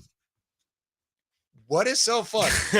Just the fact that him getting healthy is we're just spinning that as good news. No, it's just I guess if he wasn't healthy, at least there's an excuse or a reason for why he's been struggling. I guess it's better than just the reality of maybe he was just missing kicks. At least you can again put the blame or the reasoning on something, but. In all seriousness, it is good news that if he is getting healthy, because if you are going to take a kicker in the 3rd round, you better get as good of a look as possible at him, because you're going to have to try and make that work. And, at this point, it seems like they're not going to go the Robbie Gould route. And if it doesn't work with Moody, or if he's not going to be healthy for week 1, they just signed this kicker from the Steelers, right? Matthew Wright. Yeah, he spent training camp with the Panthers. He has kicked for the Steelers, Jags, and Chiefs. You touched on the key to this. There clearly, to me, is an implication there. I don't know if the 49ers have come out and said it, but the implication is Moody was hurt. He didn't know he was hurt. Right. So of course he wasn't kicking well. Right. Exactly. In games. But in practice, I don't know. That's the thing that's like, okay, because in practice I kept hearing multiple 60-yarders just drilling everything, but then once it came to game time, but whatever. He's had now 2 weeks. He didn't play last week. Obviously, no game this week, and then he'll have until next Sunday to kind of get fully recovered. This is good news. This is. I This do is not good see news. this I'm as sorry. good news. It's funny news, but it's good news. Good news. Brock Purdy should be fresh after a deload week, which is kind of really the 49ers term for load management. Yeah, it's a deload week. Why wasn't he throwing much in Monday's practice? It was his deload week. Lynch said, and Kyle Shanahan spoke on this as well. In a typical week, Purdy might throw the ball 700 times. Cut that in half this week as part of the long-standing plan to get him ready for the season. Okay. Quote, John Lynch. Again, this was Wednesday. This week was going to be set up for, let's freshen it back up and give him the opportunity to go into the season as fresh as he can be. I don't have a crystal ball, but I would imagine he will go into next week feeling a lot better, just because the volume was reduced on him this week, and that's all part of the plan, end quote. Sure, absolutely. I mean, again, I feels like we might be spinning this a little bit of quarterback isn't throwing as much because, they're concerned about fatigue and further injuring arm, but sure. I mean, yeah, the fact that he'll be well rested is the positive. To me, there's one flag. I don't know if it's a red flag. It may be orange, maybe orange yellow flag at least, where he said, I would imagine he will go into next week feeling a lot better. Feeling a lot better. What? So that implies that he's not feeling well. Exactly. Yeah. And they never said that. They were careful not to say that. Well, they haven't said a lot of things, as has been noted by multiple media members. I mean, it's par for the course at this point. Yeah, pardon me. If you say, he'll be really fresh, okay, but he'll feel a lot better. A lot better. Then what? What's the problem? Yep. Anyway, that's the good messaging. News. Yeah, that's okay. That's That's okay. Sure. Yeah. Again, I feel like we're spinning it a little, but yeah, it is in terms, but relatively, that is good news for the 49ers. Absolutely. I mean, compared to what you're about to get into in terms of bad news. Bad news is very all simple. It just remains factual. A fact. Those are facts. Bosa remains unsigned. That is a fact. Absolutely. And yeah, I mean, there's no positive spin on that at all. They need him. This is next week is the ramp up for game time. It'd be nice to have your best player, just in the building and, getting some reps and sharpening. I need him on the field. Sharpening some iron. And yeah, it's definitely to the point where it's concerning. The 49ers have been trying to hold off the level of concern for months now. And here we are a week before the season starts and still nothing done. I still think they'll get it done. But to your point, it does make you a little more uncomfortable given the way we know that the 49ers haven't been totally forthright about a number of things here in the last few weeks. So now everything's fine on Bosa. We're not comfortable with it, but it'll be fine. What's really going on? Right? There is a level of anxiety. Exactly. Maybe it wouldn't be as high. Rightfully so. Right. Exactly. Just especially with all of this. I mean, just everything that's gone down this offseason. It's just like you would want as much good or unquestionable things as possible. Yeah. Exactly. That's the good news. On that bad news is as soon as he signs, it's over. Yeah, the problems no longer exist. The ugly George Kittle didn't practice this week after aggravating a groin strain. Did you just call him ugly? No. Wonderful, very handsome lad. He's healthy enough. Gotcha. You said the ugly George Kittle. You said it with ugly, no comma. George Kittle. There we go. Yeah, there we go. I should have been more clear on that. I was just like, man, I mean, he's got that luscious hair. He does. Come on, man. Of course. The 49ers hope he's healthy enough to practice next week. But a groin strain for George Kittle, that again is one of those. He sat out the first 2 games last year with a groin strain, and he has missed now 16 games in 6 seasons because of the way he plays. He takes a pounding, and he wasn't fully healthy last week. I was just going to say, you're preseason finale. Telling me George Kittle's hurt? What? I've never heard that before. And groin is not something obviously that you want hurting. That's something that lingers, and you just got to kind of let it heal naturally because it's just not going to get better, especially, I mean, when you play a physical style like George Kittle does, but also as a route runner, like, making cuts is kind of, you kind of need you just need your lower body intact as much as possible. And so, as Kittle's frankly starting to get up there in terms of age and experience, like it's something that should be monitored 100%, especially, the 49ers offense could use as many weapons as they have. I mean, it's what makes them so dangerous. And as, Christian McCaffrey's got injury risk and Deebo Samuel has a long history of injuries as well. Like it's, this is just not the way they play. You want to start as healthy as possible. And they should play that way. I'm not saying they shouldn't play that way. Yak and they play so hard. Right. I'm not a doctor. And if I were, I don't think I'd be a groin doctor. I would not want to be that. I would really want to be. Maybe if the groin doctor's out and they ask me, could you fill in and take a look? Maybe. But my point is, groin strain last year and then a lingering groin strain this year already.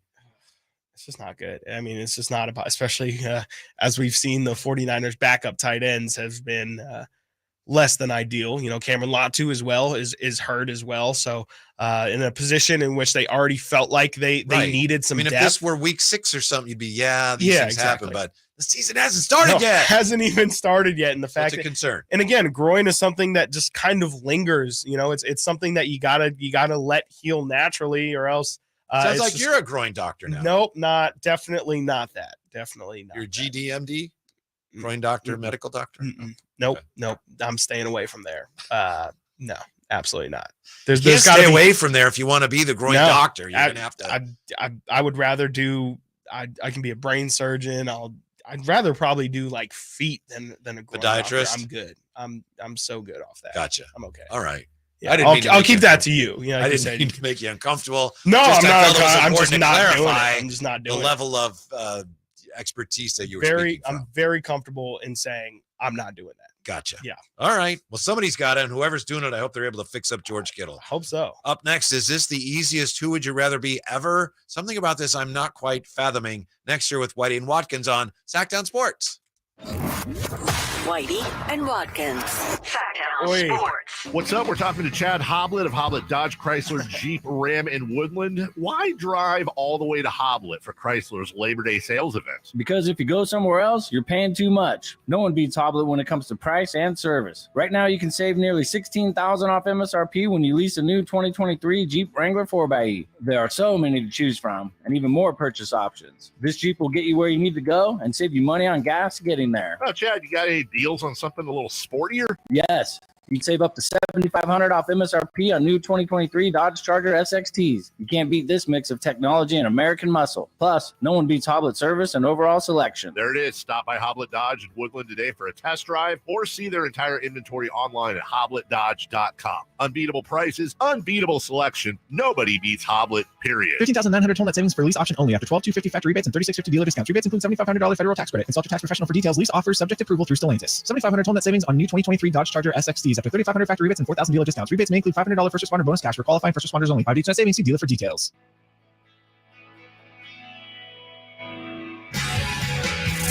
Check out Whitey and Watkins now on YouTube. Search Sactown Sports and watch the show from your desk. Little Foo Fighters, huh? Whitey and Watkins, the best of us here with the big holiday weekend approaching. Chris Watkins, I didn't understand this. Maybe there's more to this than I realize. Mm-hmm. The Athletic has a series going on who would you rather be, this team or that team, or this team or that team. I've seen that, yeah. The one, and I think it was yesterday, actually, I saw it today. Who would you rather be, the Dallas Cowboys or the San Francisco 49ers? Now, I know that we are the home of the 49ers here this season. Very excited about that. I'm trying not to be biased. When I look at that and go, that's not a serious question, is it? No. But it should. Is it just me, or is there? Yeah. No, definitely. Why would you want to be the Dallas Cowboys if you could be the San Francisco 49ers? Especially, all things are pretty much equal in terms of championships. And then when you consider all the non-championship years, it's like Dallas really hasn't been have they even reached the NFC championship game since they've won the Super Bowl last? They've had a huge drought of especially like in the early 2000s. Like they were just an average team, and recently, they've kind of started to get back to the Cowboys of having some mystique behind them. But they're a perennial postseason early round loser. Yes, absolutely, and the 49ers are perennial late round. Exactly. They at least, at least they give you the illusion of hope. They have a chance. They've been in the dance now, twice in the past 5 to 7 years. With Colin Kaepernick and then with Jimmy G a few years back. Like they're not winning the Super Bowl, but they're at least getting close enough to where, it's fun season. It's obviously means that you're more successful. They've had more like significant players. The Cowboys are routinely just swinging for the fences with just big names. And, the Niners have actually put some really good talent out there. Before Terrell Owens was a good Dallas Cowboy, he was a fantastic 49er. Like even some of their best players, like if you just go player for player, Niners have the edge in every single facet. It just comes down to, if you're going to entertain that question at all, who would you rather have running your team, Jerry Jones or Kyle Shanahan? Sure. And it's a fair question. Sure. The way things have gone of late, especially. And Jerry has done, and the Cowboys have done a good job of late of drafting. They've drafted some really impressive talent. Mm-hmm. Yeah. But they still haven't won. And their coaching, I think, has been lackluster. To say the least. At the very least. Yeah, to say the least. Yeah. The Jason Garrett era. Key to this right now, it's pretty clear. Well, the 49ers have the momentum going, but as we've talked, and I don't mean to, wander back down that well-trodden path, but it's a matter of where the 49ers go this year. Right. And are they going to start sliding backwards a little bit, which would cause a lot of the things that the 49ers have done to come into question? Or are they continuing to advance? Yeah. Will they get the confirmation that, yes, we're doing it the right way? Definitely. This year is so pivotal. Yeah, exactly. This Cowboys are not doing it the right way because they haven't won in forever. No, they haven't won, and there's really no reason to believe. Micah Parsons is incredible, and I think Tony Pollard's going to have a massive year this year, but I don't really think that there's a path for the Cowboys to like win a Super Bowl in the next 2 to 3 seasons. Like, and obviously the 49ers have this championship window that's been discussed much time. And as you just kind of laid out, we don't know how long this window is going to be extended, but it's still, even now, it feels like, even if the question weren't to be in NFL history, even if the question was right now or for the next 5 or 10 years, who would you rather be? I still think that the answer is the 49ers. I do too. Yeah, I think that's an easy one. How many teams do you think right now actually have a legitimate chance to win the Super Bowl? One of the reasons I asked that is because you've got Aaron Rodgers now, and of course the Jets. Sure. And I don't blame them. I guess they're under the spotlight, and Aaron Rodgers is saying we have a legitimate chance. We're embracing that. Good for them. I don't know that they do. Yeah. Dallas to me is, I mean, they're going to be a playoff team. I don't see them as a legitimate Super Bowl contender. Yeah. You know, I mean, the Chiefs, maybe Cincinnati, maybe 49ers, the Eagles. I think there's really only a handful. It depends how tight you want to be with the, who can win. Like, I think the Cowboys could win a Super Bowl. The like, NFL, yes, there's definitely. a universe 1 out of 100 times where the Cowboys could win a Super Bowl. Absolutely. Yeah, you mentioned the Eagles, the 49ers obviously have a shot. And in terms of the NFC, that's probably it. I don't know. Why did you want to throw the Detroit Lions in there? It seems like everybody's pretty much in there. I thought they're already in there. That's what I thought. I know. I was like, it seemed the way everybody's talking about them, it seems like the Lions definitely have the best shot of being. I do think, as obvious as that is, we probably should wait till they get into the playoffs. Yeah. And then, if they do that, then next year maybe we put them in that category. I would like that. Right now, it's I would like that very probably, unless Dan Campbell is able to get the NFL to approve the live lion on the sideline. Or actually biting people's kneecaps off. Right. Yeah. Or some combination thereof. Yeah. Probably can't say that they're a legitimate Super Bowl contender. Again, we know it's the Music to my NFL. ears. Thank you. Crazy things can happen, but but that'd be insane. So. Okay. And then, that's really it from the NFC. I'm sorry. To me, the Jets are not one of those teams. I don't think so either. I that's another one where I kind of have to see it first. Like, I think that, the team was much improved last year, but, and obviously Aaron Rodgers is a massive upgrade over Zach Wilson, but still tons of questions with that offensive line. They still have a ton of new pieces. And frankly, I mean, this is going to be a massive season for Robert Saleh. Like, if they don't find, I think if they don't make it at least past the first round of the playoffs, like, he's probably going to be fired. So he's really got to prove it this year, in my opinion. They're not going to stink or anything. I don't think so. No, definitely not. That. But I mean, but they're also in a very tough division. Like, they're in a division with the Bills and with the Dolphins, who probably are going to be really good as well. So, they're probably going to be one of the lower seeds and have to play a really good team in that first round. Did you see reports that the Dolphins and I think the Packers were willing to make Jonathan Taylor, like the highest paid running back, but apparently the Colts didn't like what they were going to get back for him. Yeah. So it's like, well, if he's not worth what teams were offering, and those teams are willing to pay him so all that weird. money, where are we with Jonathan Taylor? Not just Jonathan Taylor, but again, I think this is just a bigger. How can he not be worth giving an extension to, and still be worth more than other teams are willing to give you? Yeah, and it just doesn't make sense. Like, this is just a massive example of like what has been going on with running backs really all offseason long. Like, they still have value, but they're not supremely valued, but also some running backs are, and it depends what team he goes to in terms of how they value. Like, it's just a mess.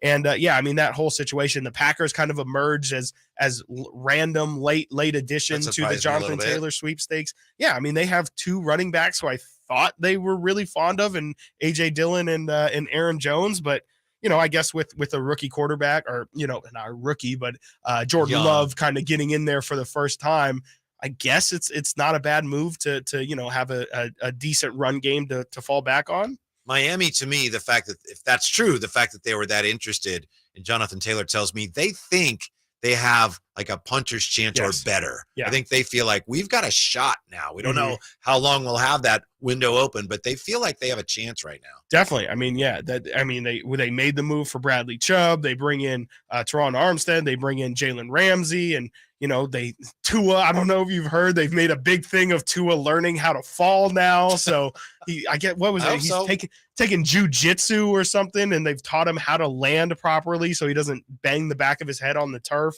So Is that ever a problem for you playing football? Banging your head on the turf? I don't know. I always knew, maybe because I used to slide as a little kid. It's like falling. I always knew, like, it's no big deal. Falling down was never a big deal. I mean, getting shoved. Even in basketball, when you had to do drills and Yeah. like on the hardwood, it's like, yeah, no big deal. I mean, I was always a bigger kid, so like there would be not many people who could push me down. But in football, I mean, that's kind of the first time where you're going against these, you go up to Antelope or what, I don't know, you go up to the north and there's tons of kids who are, lifting hay bales and stuff on the weekend, doing actual real work. And it's like, oh, okay, that's like what real functional strength feels like. So like when I would go against those guys, it was definitely like a learning experience of like, oh, like when you get shoved, like that's kind of different. So I guess a little bit, like maybe Tua's going through a little bit of that where it's like you've just never been hit by people who are that significantly stronger than you.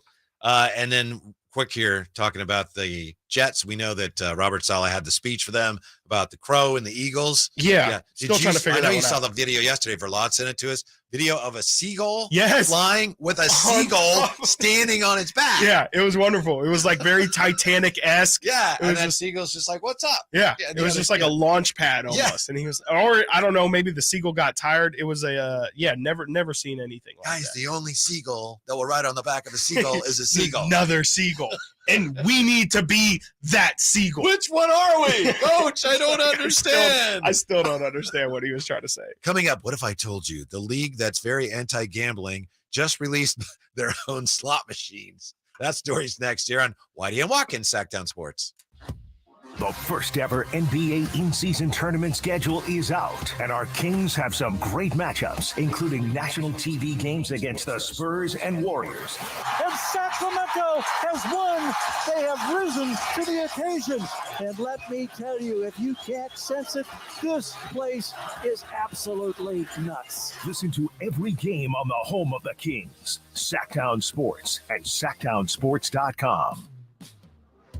Sacramento weather is brought to you by Folsom Lake Kia. I'm Tamara Berg in the KCRA 3 Weather Center. Your Friday forecast has all the fall feels to it, doesn't it? September 1st coming in with temperatures below average. Plan for highs in the low to mid 70s. We'll have clouds, the occasional breeze, and maybe a few sprinkles as well. Get the latest forecast on the KCRA 3 News and the KCRA 3 app.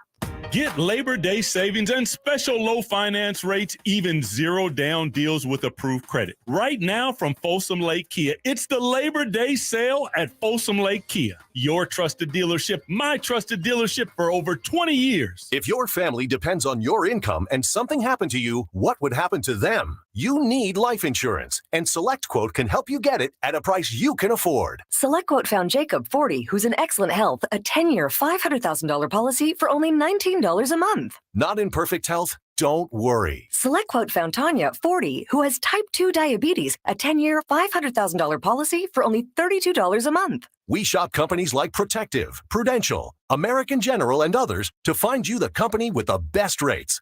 Give your family the security they need at a price you can afford. For your free quote, call 1-800-885-5959. That's 1-800-885-5959. Or go to SelectQuote.com. That's 1-800-885-5959. SelectQuote. We shop, you save. Get full details on the example policies at selectquote.com/commercials. Your premium could vary depending on your health, issuing company, and other factors. Not available in all states. Bonneville International Radio Station contests are open to participants at least 18 years of age and older that are residents of California and who reside in one of the 6 counties that make up the Sacramento metro area, unless otherwise specified. Employees or agents of the station, Bonneville International Corporation, other area radio stations, or any entity associated with the contest are not eligible to win, unless the station otherwise specifies in its own discretion. Persons who have won in the last 30 days from a station contest or event may not be eligible. For a copy of the general contest rules, visit khtk.com. California, the Ford Labor Day Sell-a-thon is back. It's bigger, with inventory on the ground and ready for you now. It's bolder, with the hottest models and latest technology. It's better, with offers so good you can't pass them up. And now's the best time to get behind the wheel of your brand new Ford truck or SUV and drive it home today. Get incredible prices on our newest electric vehicles. Come celebrate this Labor Day with Ford and get low APR and amazing deals on Ford Edge, Escape, Explorer, Expedition, Bronco Sport, Mustang, Mustang Mach-E, F-150, and F-150 Lightning. Don't wait. Take one home now before summer ends. We have the inventory. We have the offers, but they're not going to last. It's the Ford Labor Day Sell-a-thon, and it's bigger, bolder, and better than ever. Hurry, it all ends September 4th. So go to your California Ford dealer today. Sactown Sports. Headlines. Good morning, Sacramento. My name is Kyle Ledbetter, and these are your Sactown Sports headlines. Sacramento Kings General Manager Monty McNair joined the Carmichael Dave Show with Jason Ross this morning. You can listen to the full interview right now at SactownSports.com and on the Sactown Sports YouTube. This morning, the Atlantic Coast Conference extended invitations to Cal, Stanford, and SMU to join the conference, meaning that there will be 18 teams beginning next season. Those are your headlines. Let's return to Whitey and Watkins. Jerry Reynolds going to join us today. See Jerry joining us at 12:30. See what he thought of Sasha Vezenkov's press conference and the Javale McGee signing. I know you were at the press conference yesterday. Yes. And they didn't even wait for you to start it. They did not. It was very rude of them. I tried to tell Brendan and Frankie, I was like, hey, can you guys stall for me? Like, just ask a really long question. Maybe even just talk to Monty and Sasha and say, hey, look, like, he's on his way and he really doesn't want to miss this, but Sasha has things to do. I guess so. I guess so. He seemed like he was just getting settled in town. He talked a little bit about his adjusting to life here, and it seems like he just kind of got here a couple days ago and is still settling in a little. So, it's very confident, not the least bit nervous. No, not at all. Not the least. Not bit. even a little bit. Like, didn't seem like he's not a kid. He's not 23. No. But, I still think even then, like, people come over and are just very unsure of themselves or how they're going to fit into the NBA. Seemed very I think even one of his lines was, I don't really like to talk about it. Like, I just want to show it on the court. And that was really the big thing where I was like, this guy, like, that's gangster. That was really gangster of him. I was like, that's exactly what you want to hear. You asked me that question yesterday to start the show. Like, what would be the number one thing that you would want to hear from Sasha? And when he said that, I was like, that is exactly what I wanted to hear. It's just like, I'm like, all talking is fine. I can tell you about my game, but I would much rather just show you who I am. And he's just very confident in his abilities. Every time we talk about the adjustments for players coming to the NBA from overseas, I'm reminded of Facundo Campazzo. I think I've mentioned him before. He played last year a little bit with the Dallas Mavs, year before with Denver. He's a great passer, right? Yeah. He had been asked about the hardest thing about making adjustments, and he said the trash talk just killed him. That's hilarious. Yeah. That is hilarious. He says, like, oh, it's just so much. And it doesn't matter. It's like Jordan Poole, like, that great Damian Lillard clip where he's like, this dude on the bench is just chirping at me, and it ends up being Jordan Poole. But yeah, I mean, like, there's just a level of confidence in trash talk that happens in the NBA that probably, just doesn't happen universally. What are you around doing? Europe. I'm playing basketball. Yeah. And I'm sure Sasha, but you know what? Frankly, Sasha seems like that when, like, I obviously don't know the guy. I haven't seen him play on the floor, but he seems like the kind of guy who would be completely unflapped by that. I agree. I think he'll just play right through it. I appreciated Campazzo's honesty, but I was just floored that he would admit that. You would just say, it bothers me when they talk. Yeah. And you know what that's not going to do is make people, once that gets out there, it's like, quiet. He doesn't like guys, come on. Hey, guys, come on. We're all trying to be professionals here. Can we tone down the talk? Like, that's not going to work. That's just, Where do you think the the NFL is with gambling right now? Are they? I'm having a hard time. Are they pro gambling or anti gambling because they've cracked down on player gambling? But now, according to the Las Vegas Review Journal, NFL Super Bowl jackpot slot machines have debuted at casinos in Southern Nevada? No, California, Oklahoma, and Connecticut. They will show up in Las Vegas, Arizona, Florida, Massachusetts, and Oregon this month. So, NFL Super Bowl jackpots slot machines. It's Those NFL brand slot machines. Interesting. Where in Southern California, like Indian casinos? I would assume so. That's interesting that's one of the first places. I would have just done Vegas. I mean, you got a franchise there and everything, and that's interesting. The Super Bowl's in Vegas this year. Is it really? Wow. Yeah. That is going to be bonkers. Do you remember a few years ago, as Pro Football Talk points out, wow, that's crazy. Tony Romo, this was probably around 2016. He was hosting a fantasy football convention at a hotel owned by a casino. And the NFL said, no, you're not. And now they're creating their own slot machines. Oh, I mean, wait, are we trying to say the NFL is being hypocritical? There's no way. The thing about the Romo thing, there was no gambling on the property. It was just at a place owned by a casino. That's ridiculous. I mean, how far they've came. Mm-hmm. I mean, they're in bed with, I think they're DraftKings, right? I don't think they're FanDuel. And then, but at the same time, they're suspending players left and right for half the season for, granted gambling on NFL games, or at least on NFL campuses. But, it's totally fine if they, slap their logos on there and throw all the other teams' logos on there. It's not that they don't like gambling. It's just they don't like their players gambling, which, is just, that's a great message. It's even more hypocritical than you thought, Chris, because they have deals with DraftKings, FanDuel, and Caesars as official partners of the NFL. Goodness gracious. Money. How does that even make sense? How is nobody upset about, like, how does FanDuel or DraftKings not have like an exclusive, like, why wouldn't you? I don't know, whatever. I would just definitely need to go around. I guess so. I haven't seen these slot machines yet, but if they'd asked me, they should have, for help with the design, I would have had each one would have been like a quarterback with a helmet. And then you grab the arm when you pull it down, and then the quarterback goes, "Oh, I'm hurt," or like Kirk Cousins or something like that. Yeah, like the Kirk Cousins from quarterback. Or you pull his arm down, you have the slot machine, or maybe throws the football or something. He goes, "Oh, my arm." I think they should do like a ref or something that has like the goalpost, like the, how when they say the field goal's good, and then you just kind of pull it, and then the arm goes right back up. That would be mine. That's a pretty good idea, something like that. But honestly, it's a really good idea because when frankly, like I mean, I don't gamble at all. I especially don't do slots. It just feels like you're throwing your money into a machine. You ever been there and maybe you play slots a while, and I've nothing against people that do it at all, but if you're in a casino and you watch some people and they just throw cash in there, it's almost like it's going to happen eventually. They're just robots. They're robots. They themselves are the machines. They like mold into the machine and just brainlessly put money in there. Have you ever heard Mike Krzyzewski talk about that before? No, sir. He's one of those people who will go to Vegas and just sit at the slots all day because he says, my job requires me to do so much thinking. I love just being able to turn my brain off for hours at a time. And also, I guess the math of it would be the more I do it, the better my chance to win, and I can't stop and think about it. Right. The more pulls I get, the better my chance to win. See, but like as a casual, my arm, that would get annoying too. Ow, my arm, ow, my arm, ow, my arm. Like, that's no thanks.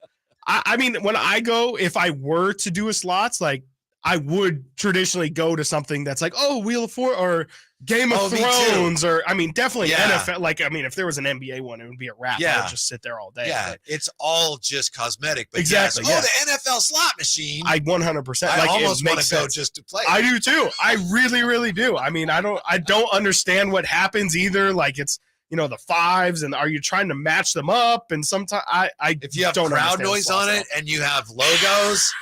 You're sold. You got me. Yeah, I can say you're hypocritical and criticize you, but you got me. You just got to put sound effects. Roger Goodell, you know it. Yeah, NFL unfortunately wins again. I mean, it doesn't matter. Like, this is what you can do when you're head honcho. Like, even the things that are hypocritical or might be bad PR, like, you're still gonna win because your brand is just so strong that it's kind of, in a way, it's kind of like the concussions thing where it's like, we'll look by your hypocrisy because we just love your product so much that kind of doesn't matter. Especially if it's, if you get a jackpot, it's touchdown. If you're moving the ball or something, then you get the touchdown. Yeah. Oh, yeah. It's a really, in my opinion, underrated game at like Dave & Buster's is the quarterback where you throw the ball. It's like the football version pop shot, of the but they just have like holes or something in there. I love that. Yeah, I've never done that. I've done it with baseball, obviously. Like, you just kind of throw things through, but I've never done it with football. That would be great. I think you advance the ball downfield and eventually score a touchdown. Oh, that's great. No, I haven't done that before. I need to go back to Dave & Buster's too. I've only been to Dave & Buster's like once in like my adult life, and I still didn't like go full in on the arcade. I feel like adult arcades are a little underrated, a little slept on. They're a lot of fun. Yeah, I gotta go. Take some money. They're a little far too. Yeah, definitely. Yeah, it takes some money for sure. Like, it's, but it is, you do get a good ROI. You do get a really good amount of fun that goes along with it. Right. So Yeah, I feel like I need to reinvest time into Dave and Buster. And as far as the NFL Super Bowl jackpot slot machine, they actually call it the Super Bowl jackpot slot machine. Is that allowed? Aren't you? I guess they own their thing. I guess they own it. But yeah. If you won once, just think you're hooked. That's it. Yeah, you're playing that game the rest. 100%. At least I am. I 100% as a stupid football fan. Exactly. Yeah, I would be like, oh my god, and that I'm might not saying make all me. Football fans are stupid. I'm saying I am You are a stupid football fan. Again, commas are very important here. Yeah. I think, and it might actually make me like teams that I maybe if I get a jackpot on all Packers, I'm like, never maybe they're not so bad. Maybe they're like, maybe if somebody's like a real super fan and they get all the Packers, but it's a jackpot, it's like, yeah, you can have the money. I can't, like, in good consciousness, I'd love my team. I can't accept that Packer blood money or something like that. See, my thing with the different machines being different quarterbacks, you get a licensing deal with the players, and you can choose, like, I want to play the Mahomes machine. See, but the problem would be like the fact that, like, what State Farm ran into, where they would try and like guess, Baker Mayfield is going to be like the next one up, and it's like, why is Baker Mayfield on this machine like 6 years later? You would almost have to constantly update. Who wants to play the Ryan Tannehill slot machine? Exactly. Like I'm so good off that. Yeah, you guys are smarter than me. Coming up next year, Acuña is a great player, no question, amazing player. But his new record is trash. Wow. Tell you why next year. Whitey Watkins, Sac Town Sports. Need the breakdown of the latest 49er game? Everybody's Team Trey, Team Brock. Nobody likes Sam. I mean, to me, they're all 49ers. I don't care who plays. Want to know what to expect from the Beam team this season? I don't honestly know who's going to have a better record, the Warriors or the Kings. That's interesting because the Warriors did have a lot of injuries last year, but they're also old. Got to get that MLB fix down the stretch? Looking for articles from your favorite hosts. For all that and more, visit SactownSports.com. Whitey here reminding you that not all grills are created equal. Enjoy the prime grilling season today with a new lifetime warranty Napoleon Prestige line of outdoor cookers. My personal Napoleon P500 series gas grill has turned me into a grilling pro. Napoleon Prestige grills, versatile grilling for every occasion. Form, function, and luxury can come in the same package. Just go to your local Green Acres Nursery and Supply for the best selection today, or visit Napoleon.com for a dealer near you. Everyone loves to be outside, and so do mosquitoes. Protect yourself against mosquitoes and West Nile virus by following these simple tips. At least once a week, look around your yard and drain stagnant water from any containers where mosquitoes can breed. Remember to use an effective mosquito repellent, especially at dawn and dusk when mosquitoes are most active. Close all doors and be sure screens are in good working condition. At the Mosquito and Vector Control District, we're here to help. Visit us at fightthebite.net. At Ashton & Price, over the last 25 years, we've won just about every injury case you can think of. Slip and fall, falling merchandise, fell through rotted decking, we won those. Dangerous stairs, falls into holes, dog bites, won them. Injured while pedestrian or on a bicycle, auto, motorcycle, big rig, company vehicle, Uber, or Lyft accident, we've won them all. And the best news is there's no fee until you win. So no matter how you got injured, remember, for the best advice, don't think twice. Call Ashton & Price. Whether you own a local business or a global one, you know that these days, generating growth is a challenge. By teaming with Bank of America, you'll not just stay ahead of the curve, you'll move it. With access to experts, award-winning insights, and business solutions so powerful, you'll make every move matter, locally and globally. Visit bankofamerica.com/banking for business to learn more. What would you like the power to do? Copyright 2023 Bank of America, N.A. The Angie's List you know and trust is now Angie, and we're so much more than just a list. We still connect you with top local pros and show you ratings and reviews, but now we also let you compare upfront prices on hundreds of projects and book a service instantly. We can even handle the rest of your project from start to finish. So remember, Angie's List is now Angie, and we're here to get your job done right. Get started at Angie.com. That's ANGI, or download the app today. The summer patio sale is here at Amy's Outdoor Living in Sacramento and El Dorado Hills. Save from 40 to 70% on all in-stock furniture. From their top brands like Brown Jordan, Tropitone, and Woodard, all umbrellas also priced to move, and you can save hundreds on all in-stock Traeger and Weber grills. plus those scratched and dented floor models. Stop by and sample pizzas cooked on the big green egg. That's all this Saturday from 11 to 2. Listen, this is Amy Outdoor Living's biggest sale of the year. Do not miss these great savings. Amy's Outdoor Living, El Camino near Watt. That's the one I grew up going to. And inside Amy Ace Hardware in the El Dorado Town Center. This Saturday, 11 to 2. Biggest sale of the year. Don't miss it. Get down to Amy's today and you tell them Carmichael Dave sent you. Get Labor Day savings and special low finance rates, even zero down deals with approved credit. Right now from Folsom Lake Kia, it's the Labor Day sale at Folsom Lake Kia. Your trusted dealership, my trusted dealership for over 20 years. Download the Sactown Sports app and listen to Whitey and Watkins on your smartphone.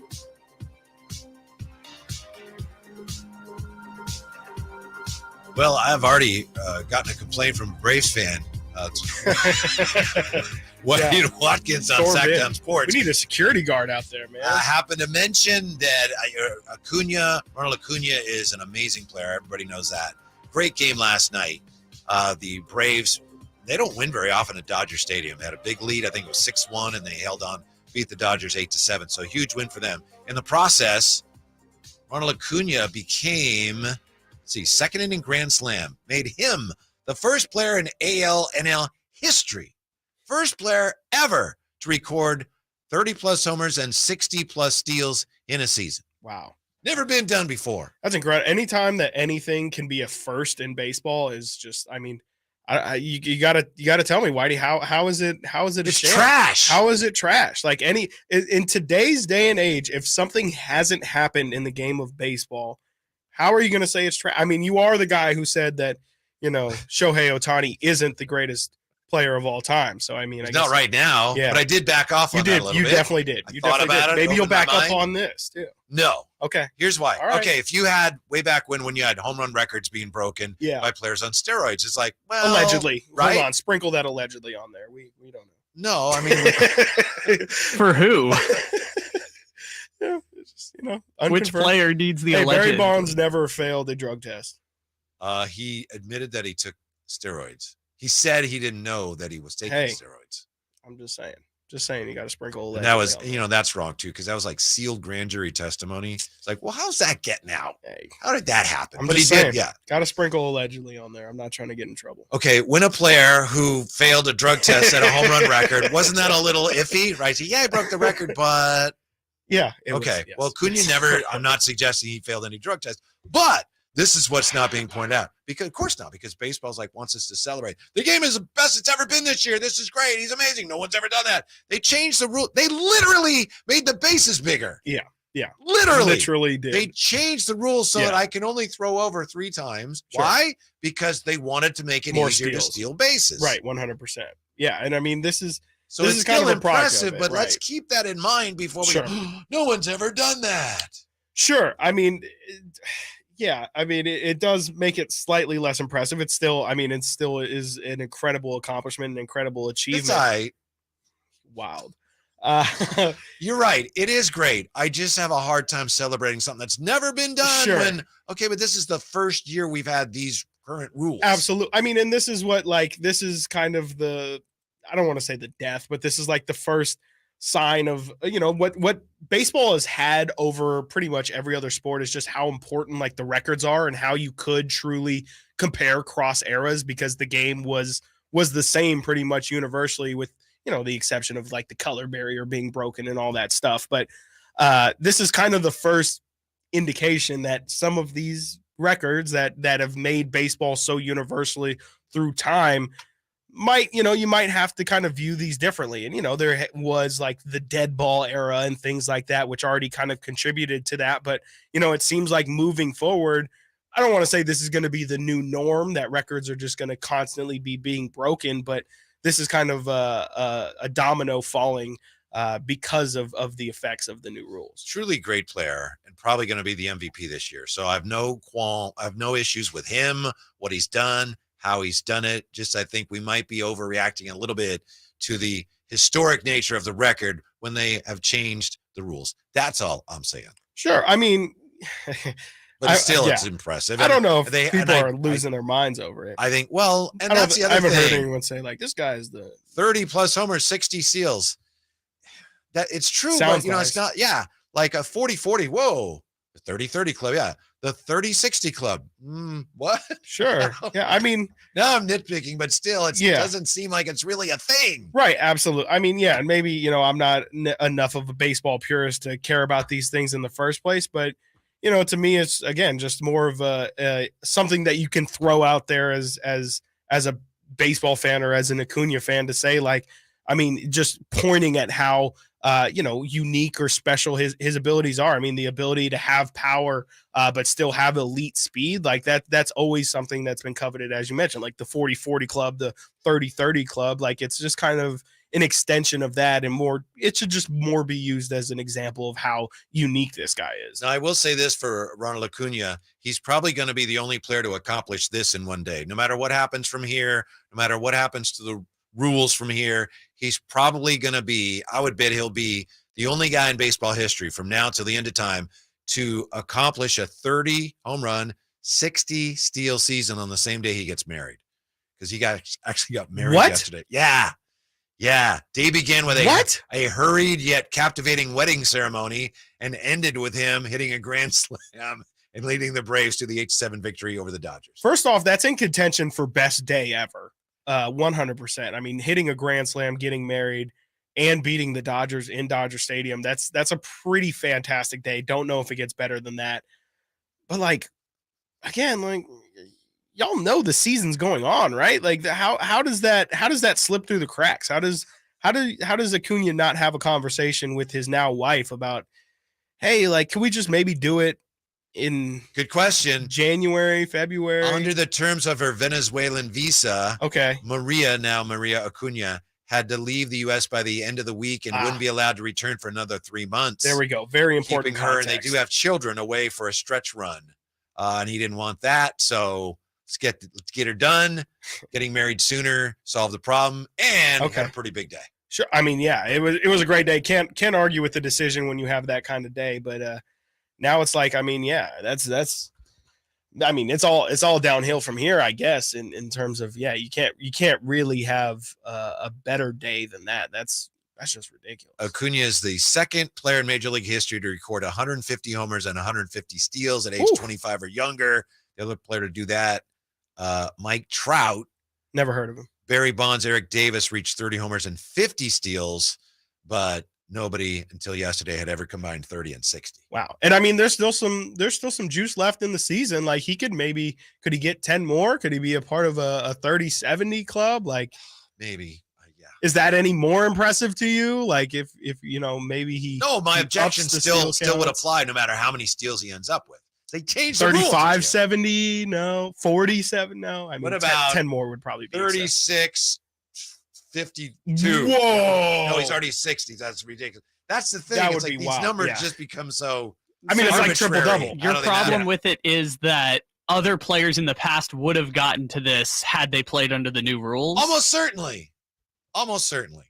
So while we acknowledge that that's great, let's not get carried away with no one has ever done this, so it must be the greatest accomplishment ever. No, that's not fair to the guys who came before him. Yeah, I mean, for sure. That's all.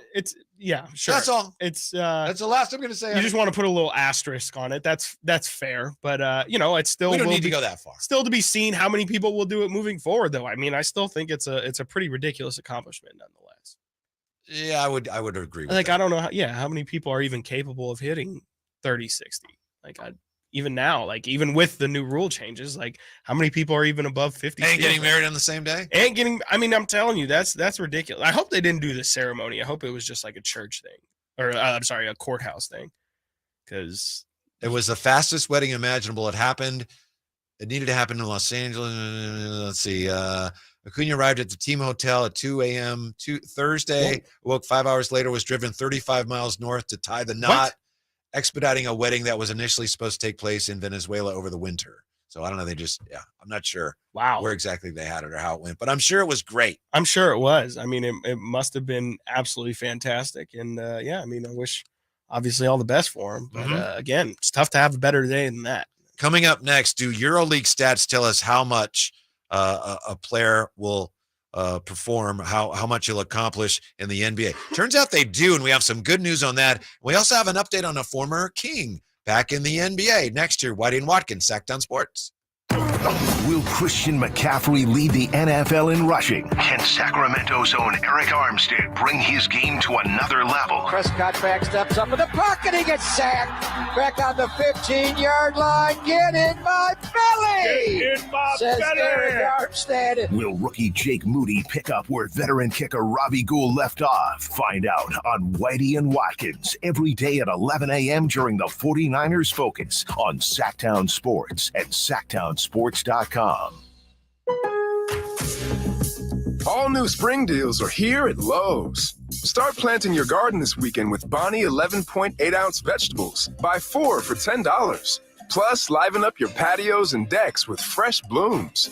Select 1.5-gallon hanging baskets or 2 for $20. Lowe's knows spring. Lowe's knows home improvement.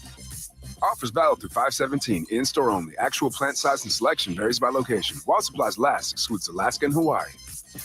Get ready for a night with Cole Swindown. 2023 ACM Song of the Year winner hits Hard Health Park at Cal Expo in Sacramento. Saturday, September 9th for the CITP2 Fest. And Cole's bringing some friends like Chris Chanson, Dylan Scott, Matt Stell, and more. Tickets start at $40 at CITPFest.com. Experience a golf tournament as refined as you are. The Fortinet Championship returns to Silverado Resort September 14th through the 17th. Be there as the best of Napa meets the best of the PGA Tour. With wine experiences, rockin' shows, and incredible golf. It's like this weekend was made for you. The Fortinet Championship, September 14th through the 17th. For tickets, go to FortinetChampionship.com. Do you find yourself stuck in a timeshare? Get the real facts about the timeshare industry and your options for cancellation. Chuck McDowell, founder of Wesley Financial Group, has put together a free information guide that reveals the secrets the timeshare industry doesn't want you to know, including the 5 ways to get rid of your timeshare. Call now and get this timeshare cancellation guide absolutely free. Call 800-330-2929. That's 800-330-2929. 800-330-2929. I suffered with plantar fasciitis for almost 20 years. I thought that foot pain was going to be with me for the rest of my life. If you suffer with plantar fasciitis, the search for pain relief can feel like an endless and hopeless ordeal. I would try drugstore, insoles and supports. I've been through surgeries, foot injections. I was trying all different things. Not a single one worked. If you think you've tried everything to relieve your foot pain, you probably haven't tried arch supports from the Good Feet store. And then I was driving past the Good Feet store, and I thought, why not? Give it a try. They wanted to make sure that they gave me the right arch support for my feet. Then it was like, okay, this is different. These make a difference. I don't have foot pain anymore. I'm so glad I met Good Feet. It changed my life. See how Good Feet arch supports work for you before you buy with a free fitting and test walk at the Good Feet store. The Good Feet store. Come in now for a free arch support fitting and test walk. KHTKAM Sacramento, KYMX HD2 Sacramento. From the Power Business Technology Toshiba Studios. Your home for the Oakland A's every weekend. And it's swung on line to left center, base hit, and the A's have won it on a walk-off line drive, base hit to left center. Sactown Sports. Sactown Sports. Headlines. Good morning, Sacramento. My name is Kyle Ledbetter, and these are your Sactown Sports headlines. Sacramento Kings General Manager Monty McNair joined the Carmichael Dave Show with Jason Ross this morning. You can listen to the full interview up right now at SactownSports.com and the Sactown Sports YouTube page. Also this morning, the Atlantic Coast Conference extended invitations to Cal, Stanford, and SMU to join the conference, meaning they will now have 18 teams beginning next season. Remember that all guests and callers join us from the Folsom Lake Honda hotline, Folsom Lake Honda, your one-stop Honda shop. And now, good afternoon, Sacramento. Let's return to Whitey and Watkins. And look who's ready to return to the NBA, Harry Giles.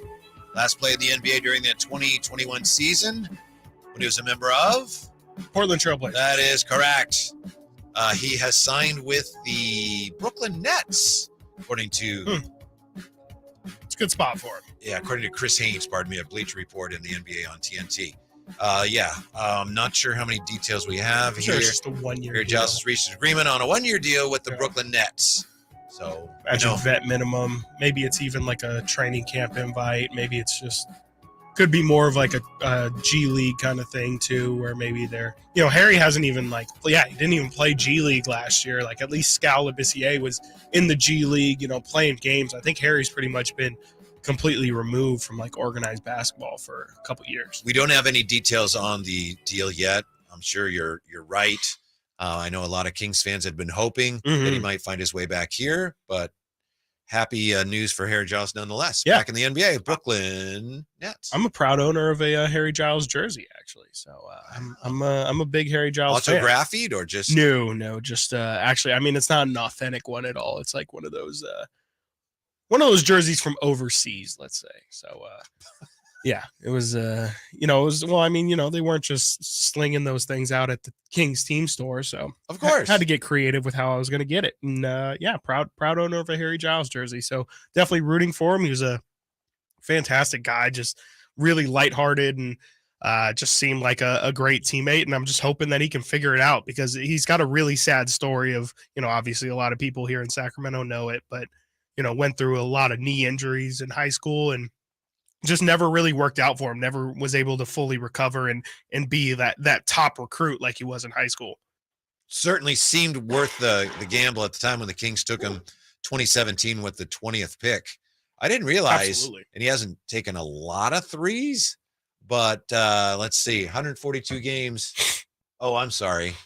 No, I misread the first digit on his 3-point shooting. He's not a very good 3-point shooter at all. No, wasn't really much of a shooter at all. And that, I think, would be something that would definitely lend him to obviously getting more playing time, especially with how the game is played now. But he's kind of more of just like, he would have been great in the early 2000s or, obviously in the 90s or 80s or something like that. That's more of what his game is suited to. He's a lot more of a traditional power forward. And, in today's NBA, if you're going to try and make him like a smaller center, I don't really know if his game is for the modern NBA, but I'm rooting for him nonetheless. The greatest thing about him, his passing ability is really like elite, like his vision. And he's got paws, man. He's got huge hands. So he's just kind of able, it does really look like Chris Webber-esque sometimes with him passing the ball. Mm-hmm. If he can continue to improve his shooting, maybe he's got maybe he's got a chance, an NBA future. Yeah, exactly. And I think a team like Brooklyn's great for him, where that's a developmental team, and he can possibly get reps over there. So good news, congratulations, Harry Giles. What kind of future in the NBA does Sasha Vezenkov have, or should I call him Mr. Vezenkov? Yes, you should call him Mr. Vezenkov. He's hopefully got a bright one. I mean, like he seems like he's ready to go in the NBA. He doesn't seem to have much concern about how, the transition's going to go from Europe to the NBA. And I believe him. I mean, everything I've seen seems like if the Kings put him in the right spots, he should be able to thrive pretty easily here in Sacramento.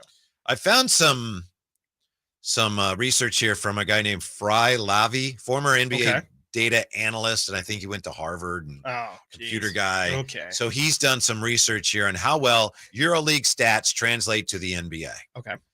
Obviously something that Kings fans would be interested in. Absolutely. Because Sasha Vezenkov has some pretty impressive EuroLeague stats. Yeah. And it's not just like, you can't just say EuroLeague MVP automatically translates to NBA success. So having some numbers that actually translate would be a lot more beneficial, I think. Fry Lavi writes that he found there to be a surprisingly strong relationship between success in the EuroLeague and success in the NBA across a player's first 2 seasons. Surprisingly strong. Yeah.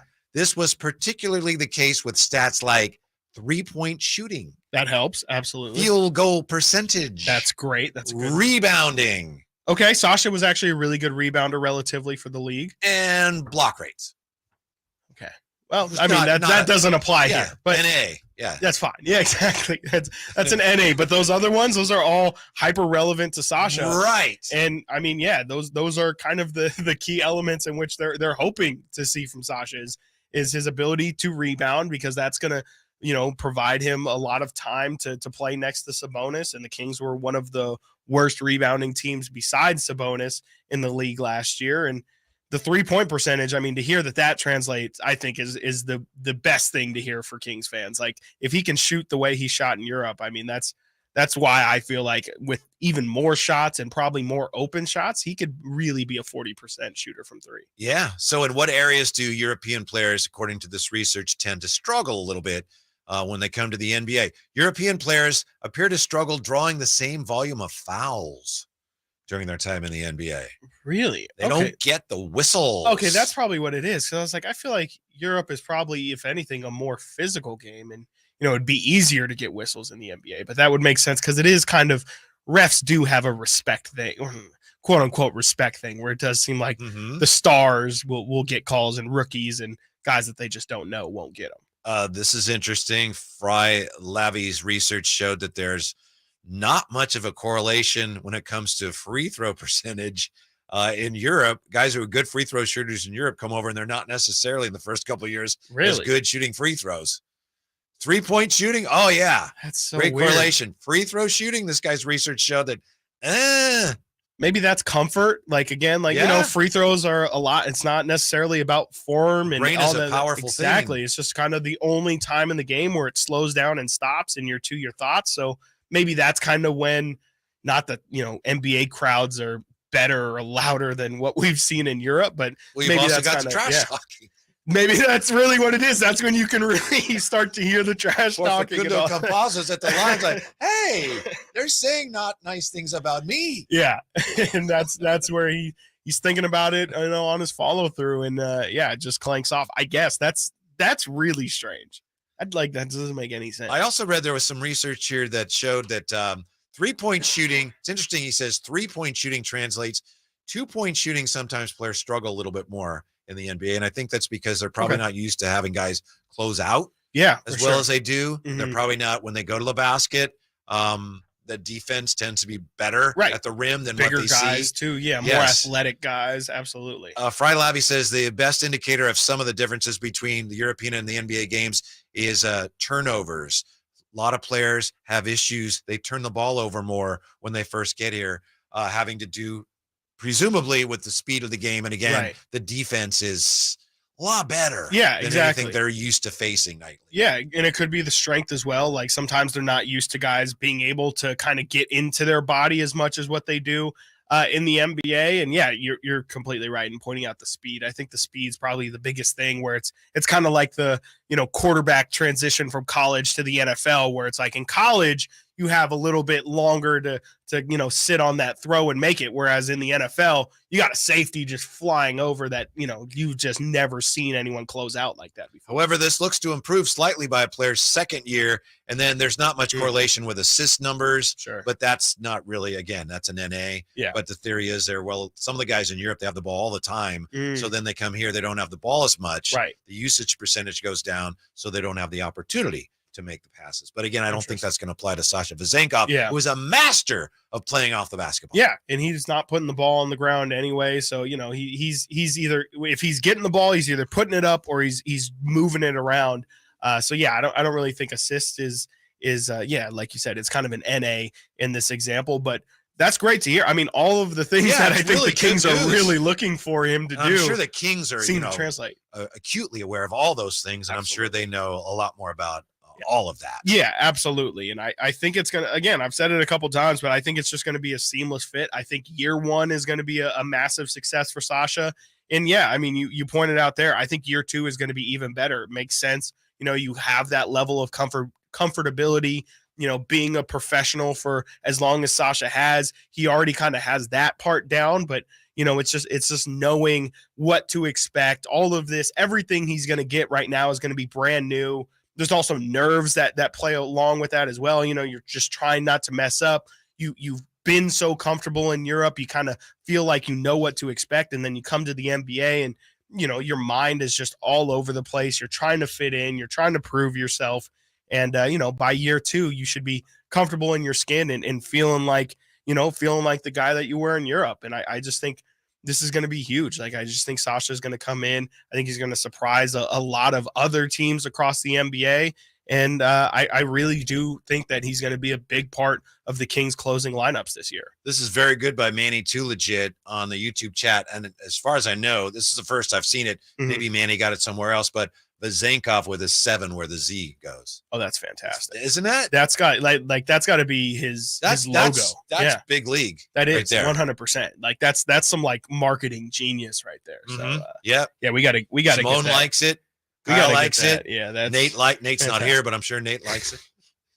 Nicole loves it. Yeah. I mean, Rick is a little. He's a little hot or cold on it. Again, Nate and I are just interchangeable white guys here. I think that's that. Well done, man. Yeah, that Vezenkov is that's coming to a T-shirt near you. 100%. Yeah, you just said something that really resonated with me. You said he's going to surprise people. I think it's human nature. You've probably seen this in basketball. You can tell guys before a game, okay, so-and-so, you can't leave him. You can't leave him. He's a deadly shooter. Mm-hmm. Guys like, yeah. But until they actually see it, they're reluctant to get out on somebody because you don't want to get, it's your nature, human nature. You don't want to get beaten going to the basket. Right. So it was interesting seeing Steph prove over the years that he could shoot from out there. Guys would leave him, right? Because you can't make it from out there. Yeah, exactly. And he would. There's that disbelief. Yeah.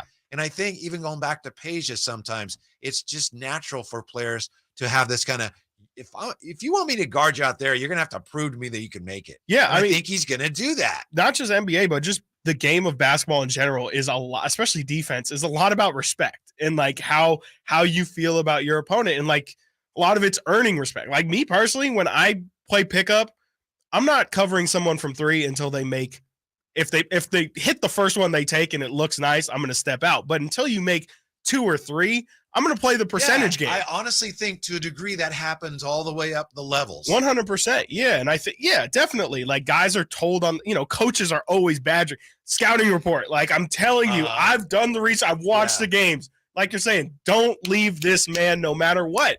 But that's just not how it is because they don't respect him. They think, and it is a mental game as well. Like leaving them wide open. Yeah. Well, they're going to think about it. Like if you're really a good shooter, you should be able to hit that open 3. Your instinct is if I go out there, I'm compromising our defense. 100%. Our defense is better if I stay here and then he has to shoot that. Exactly. And it takes a while for you to realize, I do have to get out there. Some people are Coach different. was right. Yeah. Some people are just, they're especially, obviously at the NBA level, guys are elite shot makers, but I don't blame them. Again, like I do the same thing. I think that you should make people earn your respect from 3, unless it is, someone that we all know can hit threes like Steph or Clay or, Kevin Huerter or whatever. Those guys absolutely stay on them. But, if you don't know somebody's game, I'm all for just making them prove it to you. Another thing that happens from the lowest levels, like your pickup game all the way up. And my brother Phantom asked Jerry about this, and Jerry said, I think that's true. It's the left-hander syndrome. The left-hander is going to surprise people because he's left-handed. And that happens from obviously in the pickup game. Right. I didn't know he was left-handed. Yeah. And to a degree, it happens all the way up. Yeah. I think it's a muscle memory thing at some point where it's just like, you always are going to shade somebody to their left. And it's just, I don't know why, but people always forget like at least 1 or 2 times a game. People forget De'Aaron Fox is left-handed, especially at the point guard position. Incredible. It's really, really, it's just a huge benefit. Jerry Reynolds is coming up bottom of the hour, by the way. Up next, Bold Kings predictions of the day. Let's do it. I've got one I don't want to have to make, but I have to make it. I have to do it. I've got one.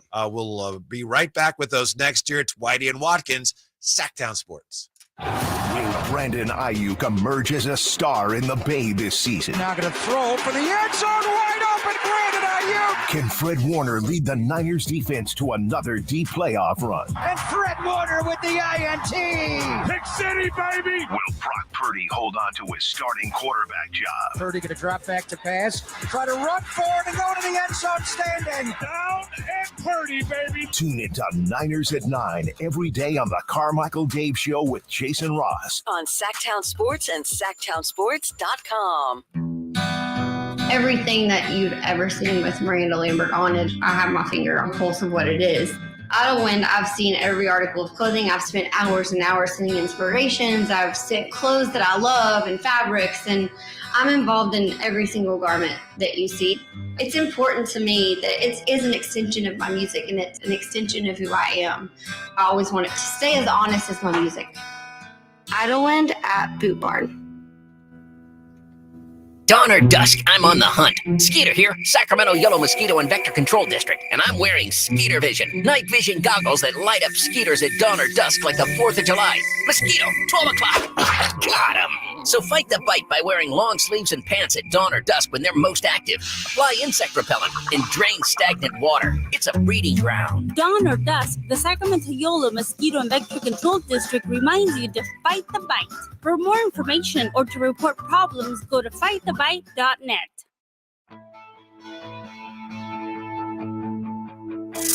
Check out Whitey and Watkins now on YouTube. Search Sactown Sports and watch the show from your desk. We have a bold prediction Kings question on the chat here. Whitey and Watkins, Sactown Sports. Jack with the question, does Sasha break Keegan's rookie three-point record? It's going to be tough. It's going to be really, really tough. I mean, Keegan played, 80 games, I think, this year. He made over 200. He shot 40% from three. And it was Donovan Mitchell's rookie record that he broke, right? Yeah, and I think Donovan Mitchell had 187 or something like that. I think he can maybe get near that number, maybe, 170, 180. But what Keegan did last year was ridiculous. You're just not supposed to be able to do that. And I know Sasha is an older rookie and, he knows his game a little bit more, but what Keegan, the volume of threes that Keegan took last year for a first-year guy it's just going to be tough. I mean, Keegan was in the starting lineup. He played just about 30 minutes a game. I just don't think Sasha's going to get the reps necessary throughout the entire season to do it, but he'll still hit a ton of them. Well, Emmy's making the bold prediction because Jack asks, does Sasha break Keegan's rookie three-point record? Emmy says, yes, Jack. Yeah. Jack asks, how many is he going to make? And Emmy says, a lot. So that's the bold prediction. Bold prediction of the day. A lot. I don't know what the record is for three-point percentage for a rookie. I think it would have to be like jeopardy. A minimum of certain amount of attempts. Of course. It's probably near 40. I mean, I think Keegan was at 41%. So I'd imagine it's probably 41, 42. His percentage was way higher than Mitchell's, right? Yes. He's the only rookie to, I think, shoot. I mean, he's the first rookie to ever make 200 threes. And I think he might have honestly been the first rookie to ever shoot 40% on he's going to have company attempts. He's definitely, I'm telling you, I really think he's going to walk into the NBA and be a 40% from three shooter. I'm just confident about it. I agree with you. So to answer your question, Keegan was 41.1% last year. Donovan Mitchell's rookie year, he was a 34% three-point shooter. That's a lot of threes that he took. I mean, Keegan was just lethal all year. I mean, that's what we saw last year from Keegan Murray is just, it is not normal, especially from the size that he is, 6'8", 6'9". That's going to be really tough for someone to break one day. I think I have a bold prediction on record that he's going to average 20 a game this year. I think it was something like that. Yeah. You said he'd be the second leading scorer. Yeah. I think that's what it was. I think it was. I have some, like you do, I have some Vezenkov predictions, but I don't remember what they all are, but they were very optimistic. Yes, I think all of them. This I don't like going here at all. Let me get mine out of the way, Chris, before we get to yours. October 27th, 2023, Kings Bowl prediction of the day. Game 2 of the Kings, second game of the season, at home versus the Warriors. There will be a fight involving Domantas Sabonis and Draymond Green. Oh, I love that prediction so much. That's maybe one of my favorite predictions that you've ever had, because it's something's going to happen. There's going to be a chest to chest, maybe a nose to nose. I don't think Domantas Sabonis will ever forget that. And I'm not, whether he should or not, that's, it's his thing. Right. But clearly he recognized if he got into a fight or got into anything and he gets thrown out. It's gonna, like Draymond said. Yeah. He's not going to do that during a playoff series. But I just don't think that's the type of thing that you you think about it during the offseason, go, yeah, it wasn't that big a deal. I don't think so. Well, and especially Draymond doubling down on it on his podcast after the series. It wasn't just the stomp and the repercussions of all of that. And Sabonis getting booed at Chase Center is going to bother me forever.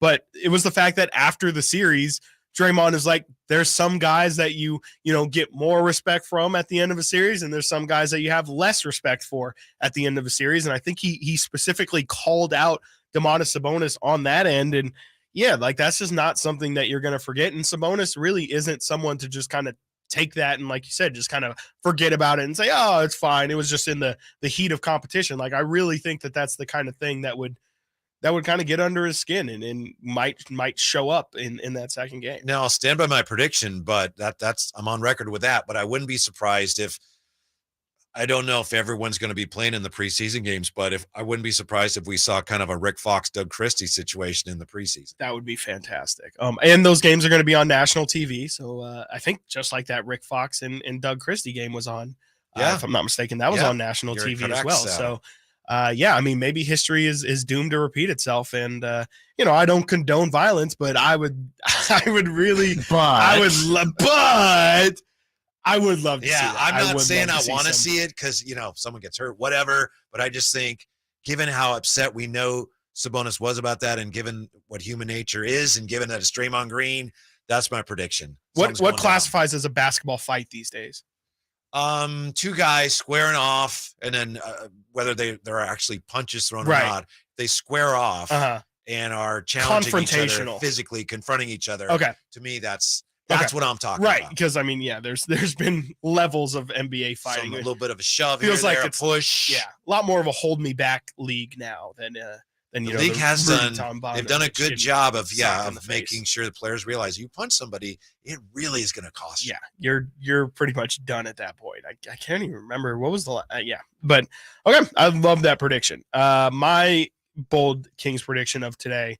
I wish it had to do with physicality, but it is kind of something that we were just kind of talking about. I'm going to say the Kings are going to lead the NBA in 3-point field goal percentage. Last year, they were 9th at 36.9%. First was the Philadelphia 76ers at 38.7%. You are out-bolding one of my bold predictions because I think I said they're going to be top 5, but I didn't go as bold as you. No, I'm going to say number 1. Wow. I just think, I don't know why, seeing Sasha in person really just kind of sunk it in for me, but just the amount of shooting that this team's going to have, I think it's going to be a lot of passing up good shots for great shots, and there's always going to be at least 2 to 3 shooters out on the floor at all times. I just think that they're going to get a ton of wide open looks, and they had Kevin Huerter and Keegan shoot 40% from 3 last year. I think you add Sasha to that. You and I have both been pretty high on what we think Duarte is going to bring to this roster as well. I think he's going to be a big contributor, getting a lot of good open looks. I think the Kings are just going to be absolutely lethal from 3. I'm not going to say they're going to hit like the most quantity of threes. I think, teams like Golden State and, frankly, Houston still runs. We'll see with Ime, but there's teams that still just shoot a ton of threes volume wise. I don't know if the Kings will be able to eclipse that, but at least percentage wise, efficiency wise, I think the Kings are going to be tops of the league from beyond the perimeter. Wow. Yeah, that's very bold. I'm impressed. Appreciate it. Like I said, I went along those lines a few weeks ago and I wasn't willing to go that far. So yeah, you've outbolded my bold prediction. I try. We gotta, and I feel like a lot now our predictions are gonna probably come at a head pretty soon with, that's what they said 3 weeks ago. That is true. We've been doing this for probably like 2 months now. I can't believe that we're still going strong too. Like we've got some good. And we're still probably gonna end up in the 90%. I still think so. I really still think so. Unless watch this just be, I'm not even gonna put it out there, but what if things don't go well? Then all of our predictions are just gonna look ridiculous like 4 months from now. But you know who that would be like? And this is the risk. I was looking at an NFL team, and I don't think you were here that day, right? Did I mention the Cleveland Browns? No. Was it? Yeah, okay, because I know you've been out. Because a couple of years ago, the Browns, they'd missed the playoffs like 18 straight years. Remember that? Yes, and they got so. in. Yeah, and they won a playoff game, and then since then they've been like 7-9 and 7-10 or whatever it was. A little bit like the Timberwolves as well. Like the Timberwolves finally, broke Baker through. Mayfield led him to a playoff win, and it's like he's not even there anymore. Yeah, exactly. So I'm not saying there are any similarities, but it just that would be it's a possibility. It's happened to teams. They break through, and then you just kind of fall back, not to where you were, but yeah, exactly, just a little bit. What Monty said yesterday, I know he said, well, you were there. He said 48 is not our floor. Yeah, we have to work really hard to get back to where we were last year. We can assume that we'll win at least 48. Right. No, I think so. They're painfully aware of that. Yeah, I think that they know that last season their win total might have been a little bit boosted because of how the West ended up shaking out with the amount of injuries and teams kind of taking a while to get going. But no, I think that the Kings are very aware. It doesn't seem like they feel like they're front runners, and I would much rather have them have the mentality of being the underdogs and sneaking up on people. Yeah, they still got to earn things. Like it's good that they don't feel like they are now they are truly the 3 seed, and you have to go in there and beat them. Which I'm sure they still believe that. Malik said that after the Clipper game, but I just think that they still feel like they have a lot to prove. Coming up. The guy who has nothing to prove, Jerry Reynolds, on how much Javale McGee is going to help the Kings. Jerry Reynolds joins us for our Friday visit. Next year, Whitey and Watkins, Sactown Sports. Check out the Golf to Go Hour with Frank LaRosa every week on Sactown Sports. Get the latest on equipment, area courses, people who play the great game, and plenty of good conversations about golf. It's the Golf to Go Hour every week with Frank LaRosa on Sactown Sports. Golf to Go is brought to you by the Hagen Oaks Golf Super Shop, America's most awarded golf facility. Naturewood Home Furnishings, where it's all about choices and always about quality.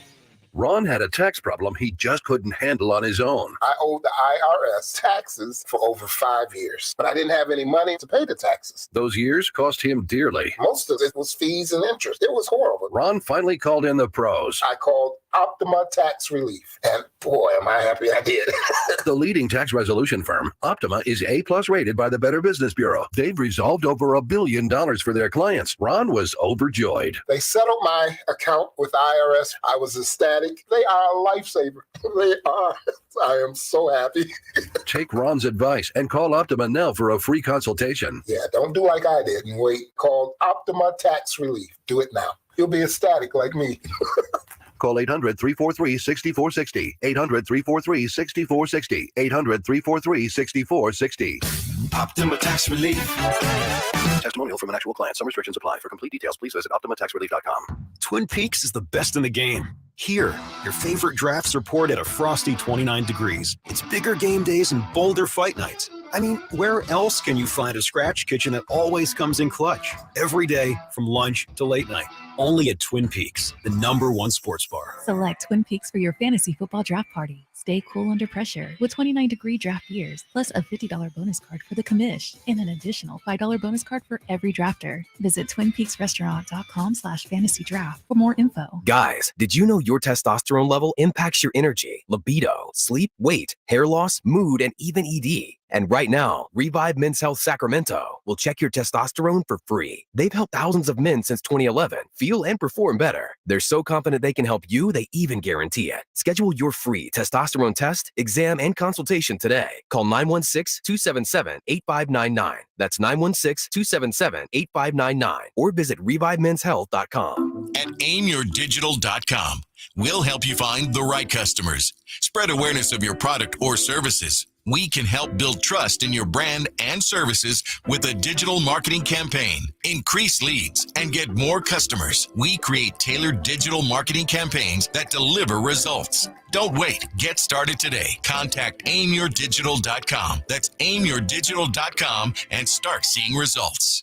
Get Labor Day savings and special low finance rates, even zero down deals with approved credit. Right now from Folsom Lake Kia, it's the Labor Day sale at Folsom Lake Kia. Your trusted dealership, my trusted dealership for over 20 years. Sactown Sports. Headlines. Good afternoon, Sacramento. My name is Kyle Ledbetter, and these are your Sactown Sports headlines. Sacramento Kings general manager Monty McNair joined the Carmichael Dave Show with Jason Ross this morning. You can listen to the full interview up right now at SactownSports.com and the Sactown Sports YouTube. This morning, the ACC extended invitations to Cal, Stanford, and SMU to join the conference, meaning there will now be 18 teams in the Atlantic Coast Conference. Those are your headlines. Let's welcome in Jerry Reynolds here on a Friday to Sactown Sports.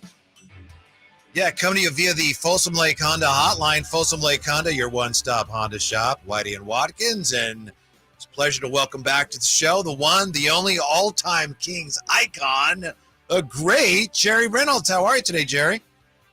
I'm really good, and I'm really great to hear that Chris is back, hitting at least half a lick anyway, playing hurt. Pretty impressive. Thank you. Availability, that's the key. Exactly. But Jerry, last night he played slow pitch softball and he only had one hit in slow pitch softball. Yeah, he maybe should have taken another day off.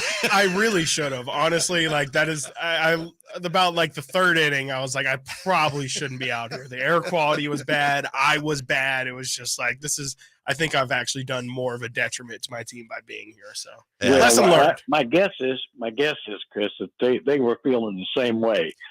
Yeah, I was definitely getting some looks, and I was like, yeah, and I know. I'm sorry, guys. Now, Chris, Jerry tells me, I don't know if I can believe this. Jerry tells me that in Indiana, they used to play overhand, fast pitch softball. That's what he says they played. What? No, it was in Kansas City. Kansas City, I'm sorry. Yeah. I worked as a summer job, recreation leader for Hallmark Cards, and they had several leagues of overhand fast pitch. I'd never seen it, heard of it anywhere before or since. And, it was, of course, I don't know how many, I'm just amazed. And they had it for years. I'm sure a lot of guys that played probably don't have a right arm anymore. Yeah. But, that doesn't make any sense. Yeah, it was remarkable. I mean, when they told me about it, that I said, no, you mean fast pitch. You don't mean overhand. I said, no. And so, I witnessed many games. That's insane. That doesn't seem somebody at some point just couldn't master the underhand. I guess so. Yeah, they're like, just do it overhand. Yeah, I'm just gonna throw it overhand. Well, I think it did have it was the same type of game in the sense that the pitcher dominated. Right. A great underhand fast pitch pitcher. You just don't hit them. And so that was pretty much what this game was. And I think that was at the time really slow pitch was just getting a toe hold, which as we all know, pushed everything out. Now, of course, we want to talk basketball, but I got to mention this. Jerry, and hopefully I'll get this right. I didn't quite get that last tidbit right, but you held for a while your school record for batting average or a state record for batting average by a second baseman. I know you're an outstanding baseball player. What was the record that you held? No, it was a career high school batting record, and I don't know if it still lasts, but it was for at least 40 or 50 years. But I hit 442 for 4 seasons. Look at that. 4 seasons. What? Yeah, well, Jerry Reynolds. Ted Williams over here.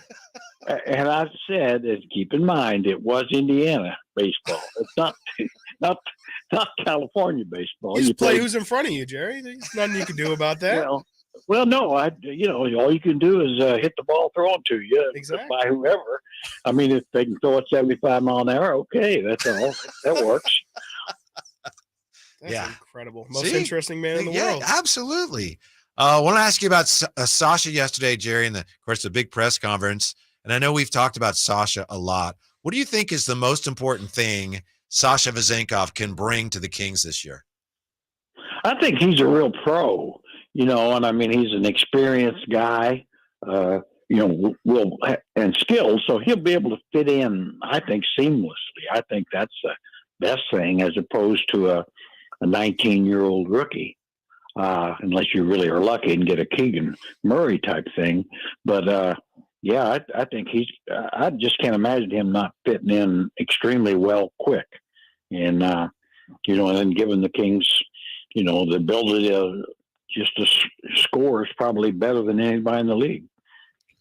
Maybe this is maybe, I don't know. I think it might be a dumb question, but is it possible to almost have too many shooters on a team? I kind of look at this Kings roster and, with the exception of really, Fox, Sabonis, Davion Mitchell, a lot of the guys who are in the Kings rotation really excel at being perimeter shooters. Is there at any point, and they now add Sasha and Duarte to this mix as well. At any point, can you have too much shooting in your rotation? Is it possible to have too much? I think it's possible. I don't think it's ever happened yet. Put it that way. And in today's game, I don't know if you can have too much shooting because it truly is a shooter's game. Come down in transition and look for open threes, draw and kick to open shooters. Everybody that plays should be able to pretty much be able to shoot, if not score. Probably Sabonis, obviously he's not a great shooter, even though his percentage would say otherwise because he takes great shots. But yeah, I'm of the opinion so far, and I would have agreed with that years ago. But in today's game, everybody trots out there unless they're really the center and play around the basket a good bit. Better be able to make 3-point shots. Jerry, I know among other things, of course, you were the Monarchs general manager. So do you think JaVale McGee can help the Kings as much as his mom helped the Monarchs in her 1 year here? He will be significantly more valuable. I traded his mom, by the way, to L.A. She wanted the trade because she'd been a star at Southern Cal. And so she was happy with the trade. But I do remember JaVale hanging around, a little bitty, kind of a pain in the ass, actually. But I really think it's a good pickup. I really do. He's matured a lot. He's like a lot of guys. His early years, he struggled. He was a lottery pick, and people expected maybe more than he was ready for. And as he's developed, and certainly Mike Brown knows this, I think he really understands what he's good at and what he can do. And that's why he's been on championship teams. So I think a marvelous pickup. I was hoping they would pick him up, to be honest. Mm-hmm. When I first heard that he might be available, I just assumed he wouldn't be available. Mm-hmm. Jerry, I've been thinking, with everybody that the Kings have been bringing in recently, Scal and Nerlens and, Neemias Queta and now JaVale McGee, like they're clearly putting a huge emphasis on just trying to find somebody to be that rim protector at the, for them on the defensive end. Is there a chance that this is kind of a pointless exercise? Because, and where I'm getting at with that is, the root of the problem is more the fact that people just have open lanes right to the hoop. Is getting a rim protector really going to solve the Kings' issues?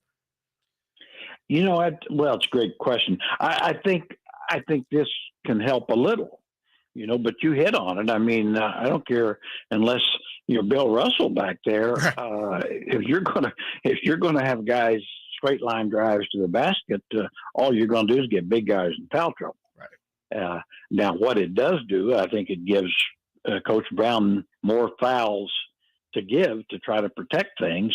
And I do think JaVale McGee could be a legitimate help on this team.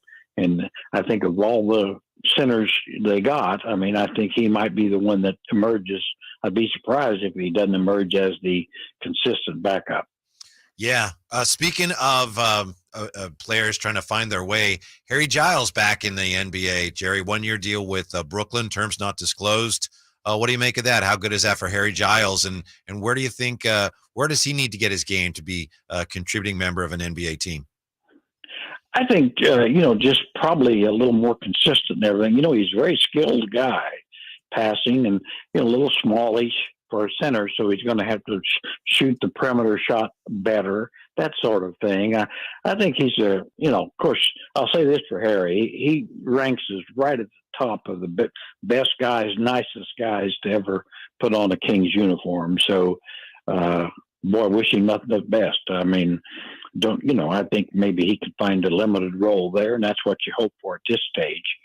And so, hey, by the way, I was listening to you guys talking about some interesting, sports trivia kind of stuff. Yeah. I don't know if you mentioned this, but did you know that the Stanley Cup is not the actual name? It's the Dominion Hockey Challenge Cup. What? Yep. I'm sorry? Why? That is. I checked it. It's exactly right, fellas, and you guys need to know that. Be up on top of what the accurate. So when they say Stanley Cup, you say no, that's not the original term, and the correct term. It's Dominion Hockey Challenge Cup. Dominion Hockey Challenge Cup. Okay, I will never call it the Stanley Cup ever again. I swear to you that. I never knew that, and also I would never question Jerry. No, 100%. I'm not going to question it at all. I'm not even going to look it up. That's just a fact of my life now. Jerry, earlier it is. Go ahead. It is so interesting with all the sports trivia, and of course, you guys do a lot of it's great. But I'm one of those nut jobs that spend time looking for that stuff. It's like I was looking the other day, and John Stockton, had he not played his last 6 seasons in the NBA, would still be number 1 in assists. Wow. Oh my God. Wow. Yeah, he's got a crazy steals and assist lead. Jerry, the stat we went over earlier that Chris couldn't believe, and it's my favorite stat, is Wilt Chamberlain, the year he averaged 48.5 points. 48.5 minutes. 48.5 minutes per game. That's one of the all-time greatest NBA records. It is, and of course that's helped him score over 50 points a game on average, which is another pretty good stat, Yes. Of course, I got one more for you though. All right. It's almost all right. Wayne Gretzky would be the all-time leader in points without scoring a single goal. Wow, just off of assists? Just off his assist. That's incredible. That might be why they call him the great one. You right? think? I guess so. I guess that's a well. What's with all the hockey trivia? I know. Yeah. Also that hockey season around the corner. Jerry's just trying to get up to speed. I have very little interest in hockey, but these things just really like wow. I mean, I'm kind of like you guys. There's things that just like I didn't know or couldn't imagine. Mm-hmm. So this, helps me get through the day. Waiting for football season, and there you go. Watching Florida and Utah last night don't count. That was a butt kicking. Yeah, that's terrible. All right, Jared. Well, we hope you have a great weekend. Thank you so much for the insight and the trivia. We just have comments here, people on the chat about how great Jerry is. We appreciate it very, very much, and we'll talk to you again soon, sir. Well, just tell people to set their goals a little higher going forward. All right. Thank you, Jerry Reynolds. See you guys. The best. The absolute. He always manages to throw something in there. It's like, what did he say? What did he call Javale McGee as a young that was incredible. I wanted to ask him about that too. I'm glad that he just threw that in there because I was like, I wonder if Javale was just running around. And apparently he was running around. We've got a court date here. We are due in court for the Factor Fantasy Showdown. On a Friday. And we don't have Judge Verlaud today. So I have no idea I don't know what's going on. This is going to go crazy. We will find out what the best thing to come out of Mr. Vezenkov's press conference was. We'll find out who the judge is today. The Factor Fantasy Showdown next. Whitey Watkins, Sac Town Sports. The first ever NBA in-season tournament schedule is out, and our Kings have some great matchups, including national TV games against the Spurs and Warriors. If Sacramento has won, they have risen to the occasion. And let me tell you, if you can't sense it, this place is absolutely nuts. Listen to every game on the home of the Kings, Sactown Sports and SactownSports.com. California, the Ford Labor Day Sell-a-thon is back. It's bigger, with inventory on the ground and ready for you now. It's bolder, with the hottest models and latest technology. It's better, with offers so good you can't pass them up. And now's the best time to get behind the wheel of your brand new Ford truck or SUV and drive it home today. Get incredible prices on our newest electric vehicles. Come celebrate this Labor Day with Ford and get low APR and amazing deals on Ford Edge, Escape, Explorer, Expedition, Bronco Sport, Mustang, Mustang Mach-E, F-150, and F-150 Lightning.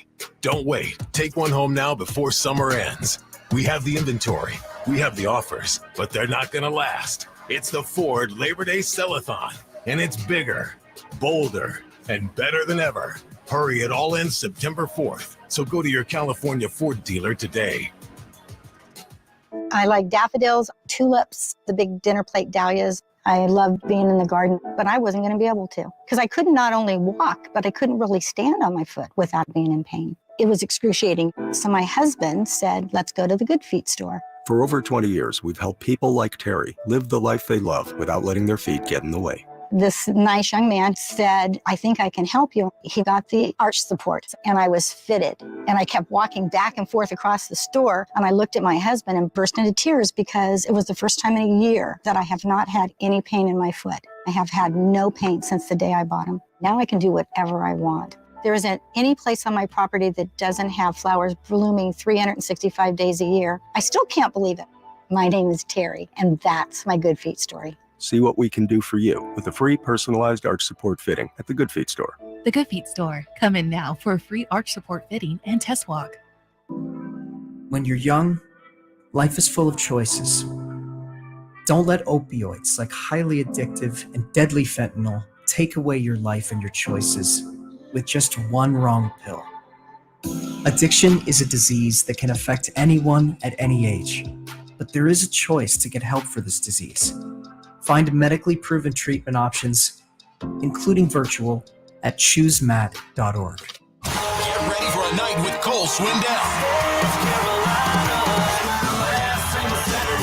The 2023 ACM Song of the Year winner hits Hard Health Park at Cal Expo in Sacramento, Saturday, September 9th for the CITP2 Fest. And Cole's bringing some friends like Chris Jansen, Dylan Scott, Matt Stell, and more. Tickets start at $40 at CITPFest.com.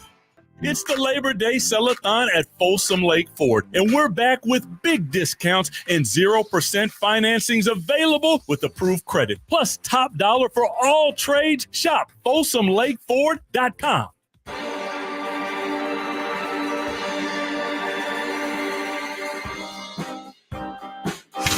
Download the Sactown Sports app and listen to Whitey and Watkins on your smartphone. For a showdown. Whitey and Watkins Fact or Fantasy Time actually won yesterday. What a I've actually miracle. won twice this week.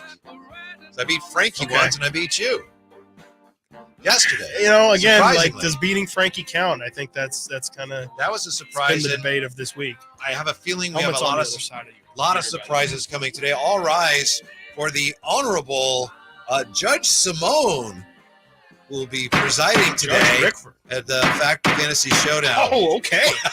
Double gavel. Yep, you may be seated, gentlemen. My goodness. Thank you. Pronto. A little overzealous with the gavel, maybe? Scary. The stenographer will be in charge of the gavel right now. Okay. That's me. Hi. Gentlemen, oh my God, I'm so nervous to be the judge for you guys. This is crazy to have so much power. Great power Let's- comes great responsibility. So. Let's start with our fact or fantasy. The best thing to come out of the Sasha conference was that Sasha loves the King's style of play. Fact or fantasy? Why don't you take it away first? Your Honor, that is a fantasy. And certainly that was wonderful to hear that he enjoys the King style. But the best thing to come out of that was that Sasha said, he was asked why he came over. He said, I want to win. Winning is fun. And that's why I didn't come over before. This team is better. I want to win because you know what, Your Honor? I don't speak for the court, but I'll speak for me. I want winners. And Sasha Vezenkov is a winner. That's what the Kings have lacked for years. They had him last year. They have another one added to the core now. That's the best thing about this. We got a winner in Sasha. Excellent. And the defense? Yeah, I'm actually going to say that is, in fact, a fantasy. It is a fantasy. Let me say it's not in fact a fantasy. It is a fantasy. The best thing that I heard from Sasha was, he taught us something that I don't think has been public knowledge. He said that he signed a letter of intent to actually play college basketball at one point. He was supposed to go to Xavier. I had never heard that before. So, that was just interesting to learn that there's a parallel universe where Sasha was a college star and maybe would have gotten drafted into the NBA instead you have the internet at your house? I didn't know. Did you know that was I had never heard that before. I don't like that snark.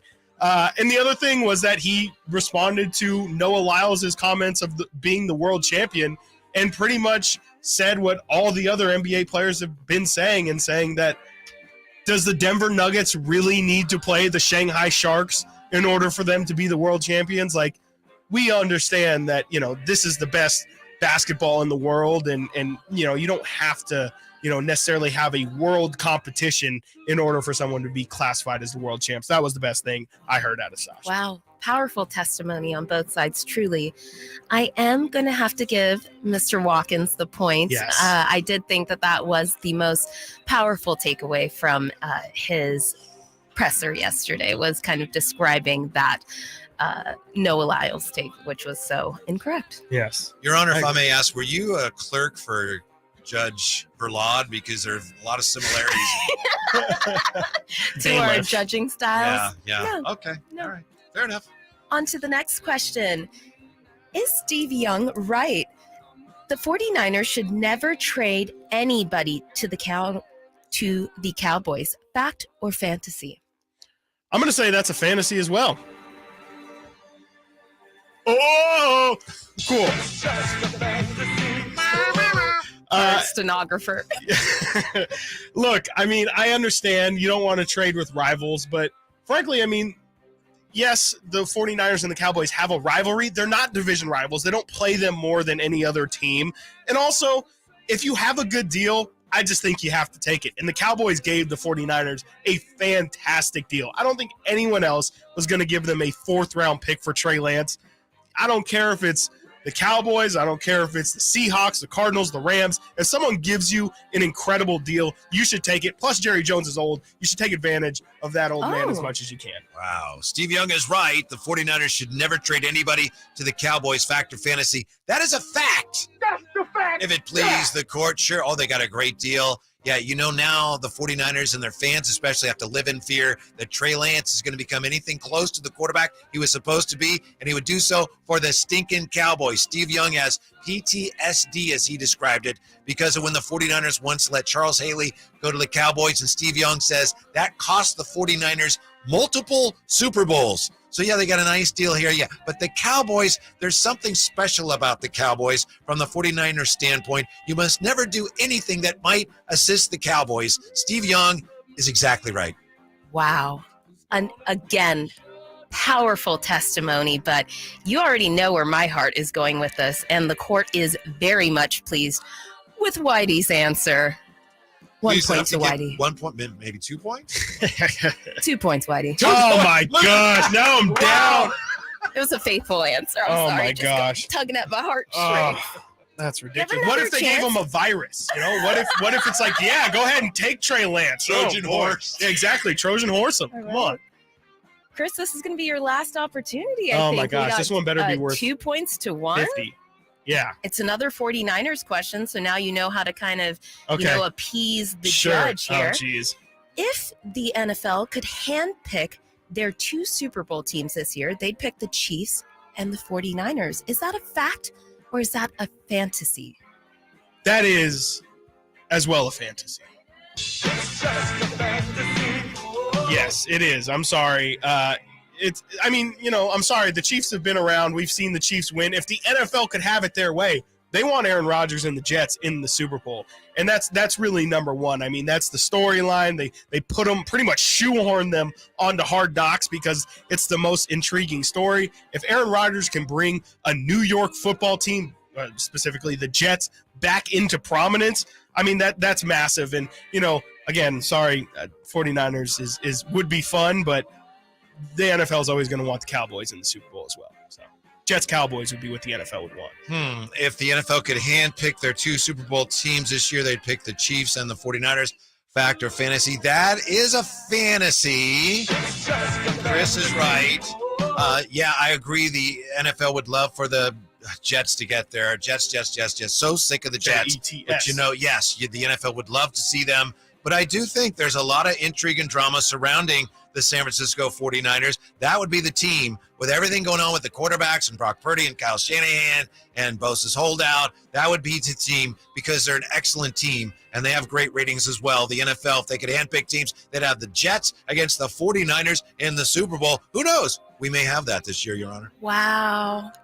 See, Chris, you had me in the first half there. I know. I have Jets to stay and true to me, though. Cowboys? Are you serious? It's not what I want. It's not what I want. It's what the NFL would want.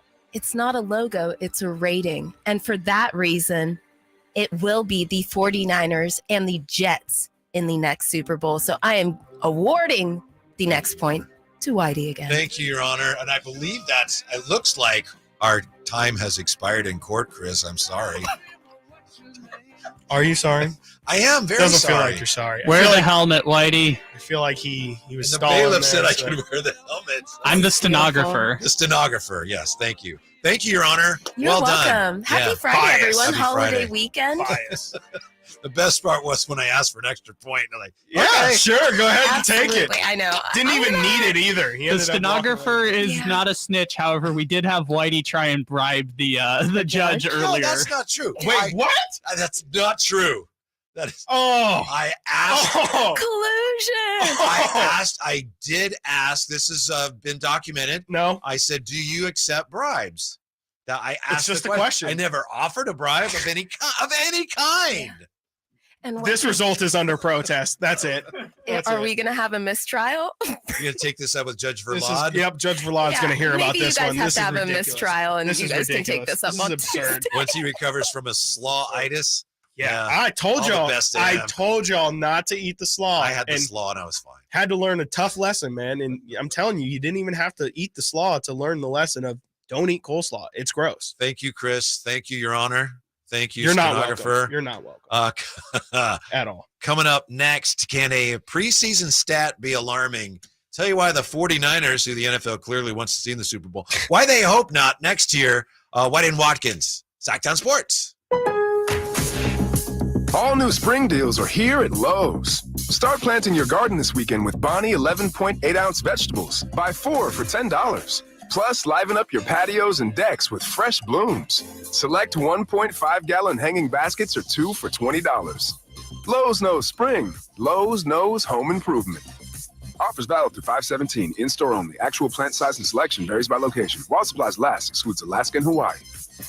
What's up? We're talking to Chad Hoblet of Hoblet Dodge Chrysler Jeep Ram in Woodland. Chad, tell me why we should drive to Hoblet for Chrysler's Labor Day sales event. Because if you go somewhere else, you're paying too much. No one beats Hoblet when it comes to price and service. Right now, save up to $16,000 off MSRP on new 2023 Ram 1500 crew cabs. Wow, you're really going all out. And we're not done yet. You can also save up to $10,000 off MSRP on new 2023 Ram 2500 heavy-duty crew cabs. No one in California has a savings this good on a selection this big with over 300 heavy duties available. That's why we're consistently California's #1 Ram truck dealer. Stop by the Hoblet Ram Truck Center for a test drive today or see their whole inventory at HobletDodge.com. Unbeatable prices, unbeatable selection. Nobody beats Hoblet, period. 16,000 total net savings on select 2023 Ram 1500 Limiteds after 94.33 factory rebates and 65.67 dealer discounts. 10,000 total net savings on select 2023 Ram 2500 Longhorns after 3,000 factory rebates and 7,000 dealer discounts. Rebates may include $1,000 case construction cash. Must have purchased qualifying case equipment and $500 first responder cash for qualifying first responders only. 5 each net savings. See dealer for details.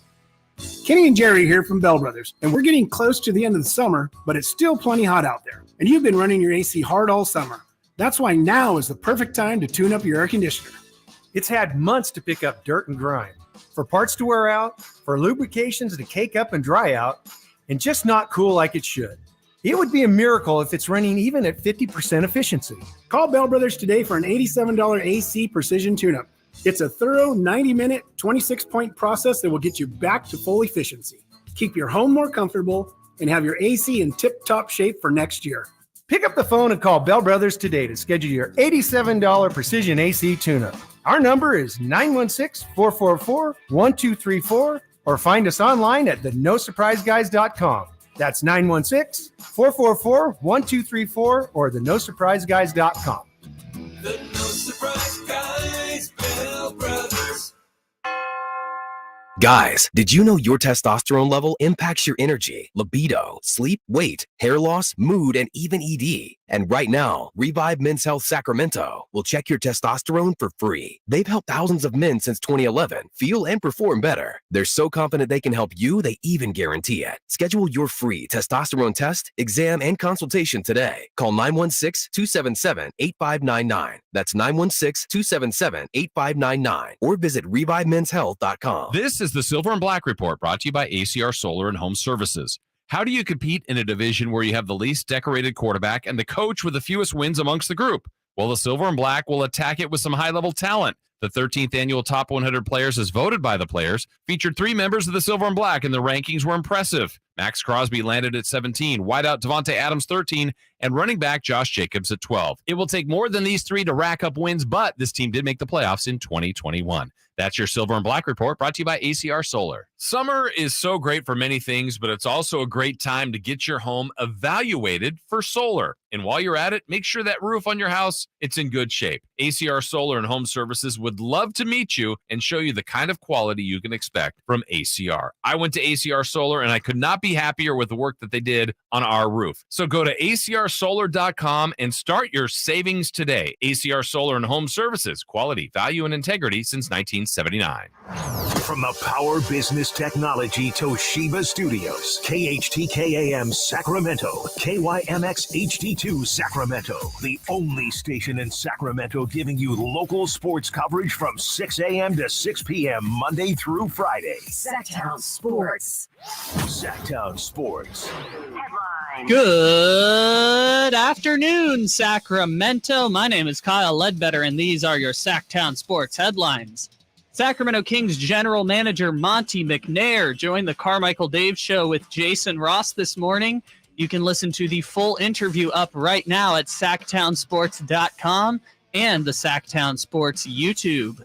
This morning, the ACC extended invitations to Cal, Stanford, and SMU to join the conference, meaning there will now be 18 teams next season. And former Sacramento King Harry Giles is signing a 1-year contract with the Brooklyn Nets, that according to Chris Haynes. Those are your headlines. Remember, all guests and callers join us from the Folsom Lake Honda Hotline. Folsom Lake Honda, your one-stop Honda shop. It's time for the final hour of Whitey and Watkins here on Sactown Sports. Thanks for being with us. I want to thank you for watching on YouTube and especially for all the comments.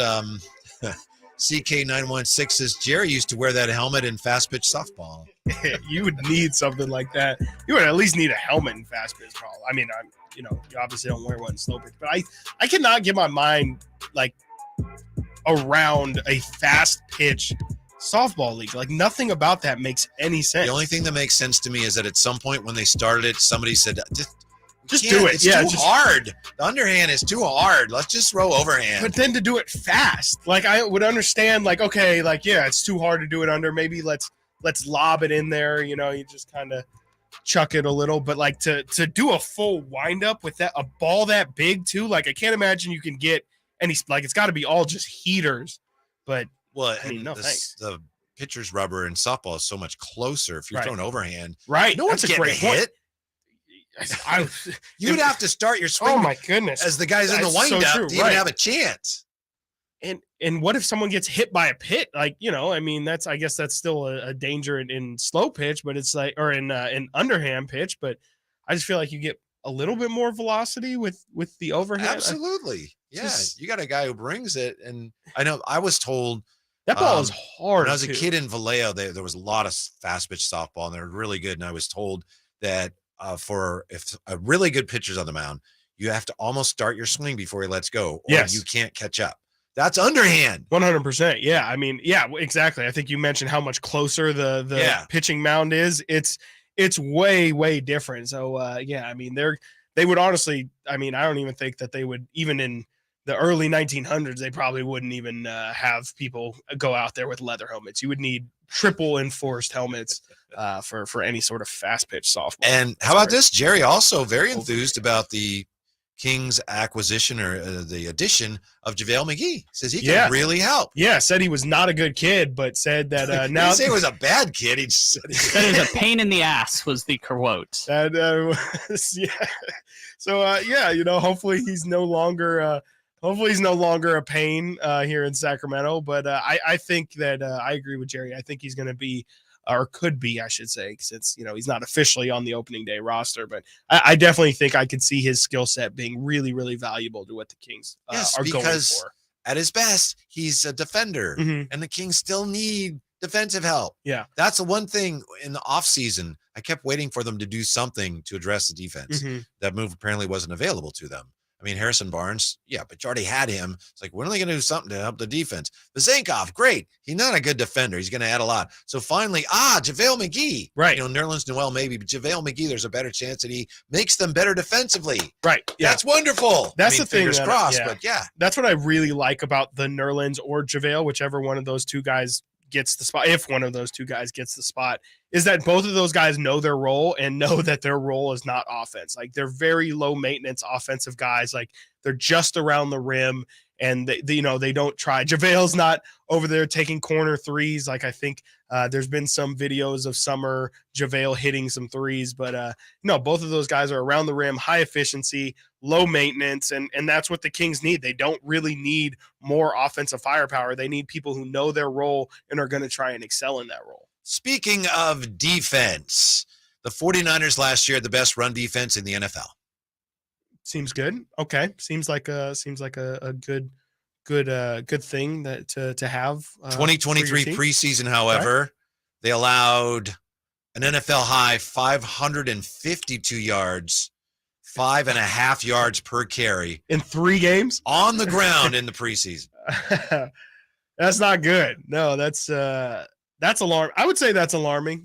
I would say that's alarming. 552 yards. Kyle Shanahan said Wednesday, I don't want to look too much into that. Of course. But you also can't ignore it either. No, you definitely shouldn't ignore that. I mean, and I know the Niners haven't been playing at full strength, and I don't think Nick Bosa is going to help. Have they been playing 11 guys? Yeah. I mean, yeah. It's definitely something that I would be concerned about. I mean, there shouldn't be much difference unless it's just intensity in terms of like 5.5 yards per carry that's going to put you last in the league. Like that, again, like the 49ers defense is really the thing that makes them an elite team. Like, they can have a really potent offense, but the reason why the 49ers the past couple of years have been consistently one of the best teams in the NFL is because their defense has been so great, and they really haven't had many gaps. And if teams are going to be able to run on them, run sets up the pass, their corners are, questionable, I would say. It just seems like something that could really, could end up screwing them. It's kind of a throwback philosophy, but they've been very successful with it. They run the ball well and they stop the run. And I know in today's NFL, people say, well, that doesn't really matter as much. Maybe not, but they've had a lot of success with that. The big story the day of the Chargers game, which was a week ago, was everything that happened with Trey Lance. But, and to your point, the 49ers, the regulars, don't play many snaps. But do you know how many yards the Chargers ran for in the final game? Let's say starts with a 2. That was not going to be what I was going to say. So let's say 215. 267. I'm sorry? The Chargers racked up 267 rushing yards against the 49ers in the preseason finale. Oh, that's alarming. That's very alarming. And I mean, do they have? Yeah, they played a lot of their people in that early. They did. Yeah, early in the game. That's just not. I mean, 260 yards is that's got to be near an NFL record for a team in terms of rushing yards in a game. That's ridiculous. Shanahan said I didn't like how we were against the Raiders either. And the Chargers had a lot of success with the read option. Yeah. And Steve Wilkes, the DC, he says they hadn't really worked much on the zone sure. read, on the read option. So he says, I told my players that's on me if we have problems with that. But he anticipates this, Steve Wilkes, the defensive coordinator, the Steelers and other teams are going to try to take further advantage of the preseason struggles against the read option. Yeah. Which is, sure. the quarterback, and then the read is where's the end? If he crashes, we toss it out. Or no, if he crashes, anyway. Crashes, you hold wide, it. yeah. If he goes wide, protects you the hand corner, off. you hand off. Right. And I mean, yeah. if I you didn't wanna go over with pitches, Coach Wilkes triple off, either. So. Exactly. It's okay. Especially shocking because I think last year the Chargers were 30th in rushing yards in the league. Yikes, that seems alarming. And like, yeah, I mean, the problem is too, there was a lot of big runs, like big explosive plays. And when you're the 49ers, that's the exact kind of thing that you got to keep to a minimum is the explosive plays. You want teams that if they are going to be able to run the ball, it should be slow and methodical and not just giving up these big 60, 70-yard runs like what we saw a couple times. I think there was a big one in the Raider game, and then with those numbers, I would assume there was multiple in that Charger game. Here's what Kyle said. He said, last week, I thought we had about over 100 yards on about 3 plays that a guy got out of his gap, and then we didn't stop the bleeding with the middle third guy, so that added up. Then I didn't think we were very prepared for the running quarterback there in the third and fourth quarter. Sure, and I mean, that's a really big problem, especially, as the NFL kind of slowly transitions into just having more and more, or allowing their quarterbacks to run more and more. It can be a real killer. I mean, it's a real thing that certain teams can use to their advantage. Like there's so many. Jalen Hurts, if they want to try and win the NFC, they got to get through a team that does have a primarily rushing quarterback. And I mean, it could really be the thing that really screws you. If you can't stop the run, I mean, that means that the other team can control the clock. I'm not suggesting there's any friction here or anything like that. Steve Wilkes is an excellent defensive coach, and the 49ers are pleased they have him. But to me, when the head coach says, I didn't think we were very prepared for the running quarterback, to me, that's right. a little bit of a message to hey, coach, you know what I'm saying here? Right. Yeah, we weren't very – anytime you say we weren't prepared. That's coaching. Right. Yeah. If you say executing, that's players. That means that we had a game plan, but the players just didn't go out there and execute said game plan. But when you say we weren't prepared, we weren't expecting, that is saying as a coaching staff, you failed to get your players. And Steve Wilkes even said, he said, we really hadn't worked on that. Right. Much. So, and it's preseason. And, a lot of those game plans are going to be based off of the opponent specifically. And, how much can you really game plan when you're probably going to face 2 or 3 different quarterbacks in these preseason games? I sure hope once the season starts that the 49ers have a couple of easy wins. It's the Steelers and the Rams, right? Yes. They need that. Start the season. Start the season, a couple of easy wins. Right. And all of a sudden, everyone's going to be feeling a lot better about everything. Yeah. I mean, their schedule. Bosa in. Yeah. Their schedule is. I wouldn't say there's really any easy stretch in their schedule. Like they go from Pittsburgh to the Rams and then, the Giants and Cardinals. I guess that's really as easy as it gets. But, then you have Cowboys and Cleveland and Minnesota, Cincinnati, then Jacksonville, then Tampa Bay. But then you have the Seahawks, Eagles, Seahawks. Like they to your point, they almost have to get off to a good start because you could see how, if they're floating around 500 and then get to that really tough stretch of the season, I know they like to kind of turn it on later in the year, but it could be too late, and especially, this team having all of this outside noise happening right now, you don't want losing to compound on top of all the drama that's been going on. Yeah. The first 4 games, the second game, I think the Rams don't scare me. No, maybe I'm just wrong. No, yeah. You're not. Then you said the Giants, right? Giants and Arizona's in there. Yes. Arizona's like a bye. Giants is a home game. Yes. Giants is the first home game of the season. So you'd imagine you'll have a little bit of juice, 2 weeks on the road. But my point is the opener, the Steelers, that's a tough one. Yeah. That's it is a really tough game. And in week 1, teams aren't what they're going to become yet. Sometimes a bad team doesn't know yet that they're bad. Right. And they're actually better. Absolutely. Than they're going to end up being. Right. No. And on the road, that's a scary game. If the Niners lose that first game too, I mean, you're right. And I completely agree that you shouldn't be afraid of the Rams, but it almost kind of turns that week 2 game into a bit of a must win. Like, can I say that before the season's already started? No. I just think that I just don't think you want these negative things compounding on top of each other. Man. Nah, man. Week 2 must You started win. to go there, and I thought he's not going. No, there. I'm going there. I'm saying week 2 is a must win. It's a must win for San Francisco. If they don't win that week 2, if they don't win the opener, then I mean, you can then you start 0-3 and it's just you just put yourself behind the 8 ball. All right. Look, you heard it. You heard it here first. That's my bold 49ers prediction of the day. Daniel Jones running quarterback, huh? Yeah, running quarterback. Exactly. You gotta put a stop to that. Yeah. Coming up next, Aaron Rodgers says, we, the Jets, can win the Super Bowl. I'll give you 3 reasons why he's wrong next year with Whitey and Watkins on Sactown Sports. Catch the Oakland A's every weekend on Sactown Sports. Friday nights, Saturdays, and Sundays. Thinking it's going to get down for a hit. Around third to score is Tony Kemp. And the A's have taken the lead. Edge of the track makes the catch. And the Athletics get a great win.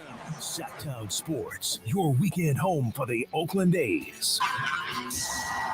Sactown Sports coverage of the Oakland A's is brought to you by Xfinity 10G, the next generation network. Whitey here reminding you that not all grills are created equal. Enjoy the prime grilling season today with a new lifetime warranty Napoleon Prestige line of outdoor cookers. My personal Napoleon P500 series gas grill has turned me into a grilling pro.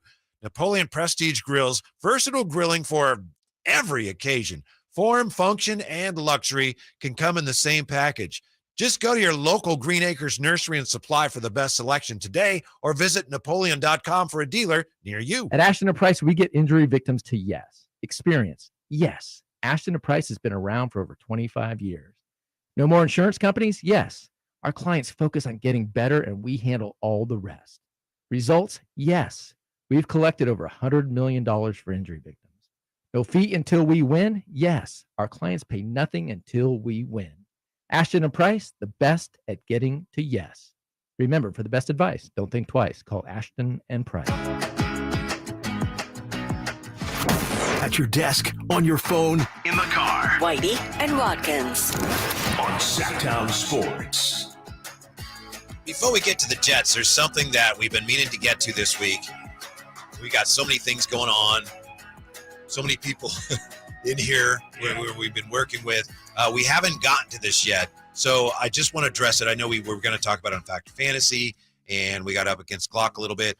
The Paul George impersonation of Charles Barkley. Ah, yes. You like that a lot, don't you? I like it a whole lot. It's a fantastic impression. As someone who does a couple of them, I can really appreciate a really, really accurate one. And it's really tough to tell a difference, in my opinion. By the way, when you have a cold or bronchitis in your case, really hard to do your impressions, huh? It is, yeah. I think I could still do it. I haven't tried, but yeah, it's really tough to access certain parts of you. Do you do a Barkley?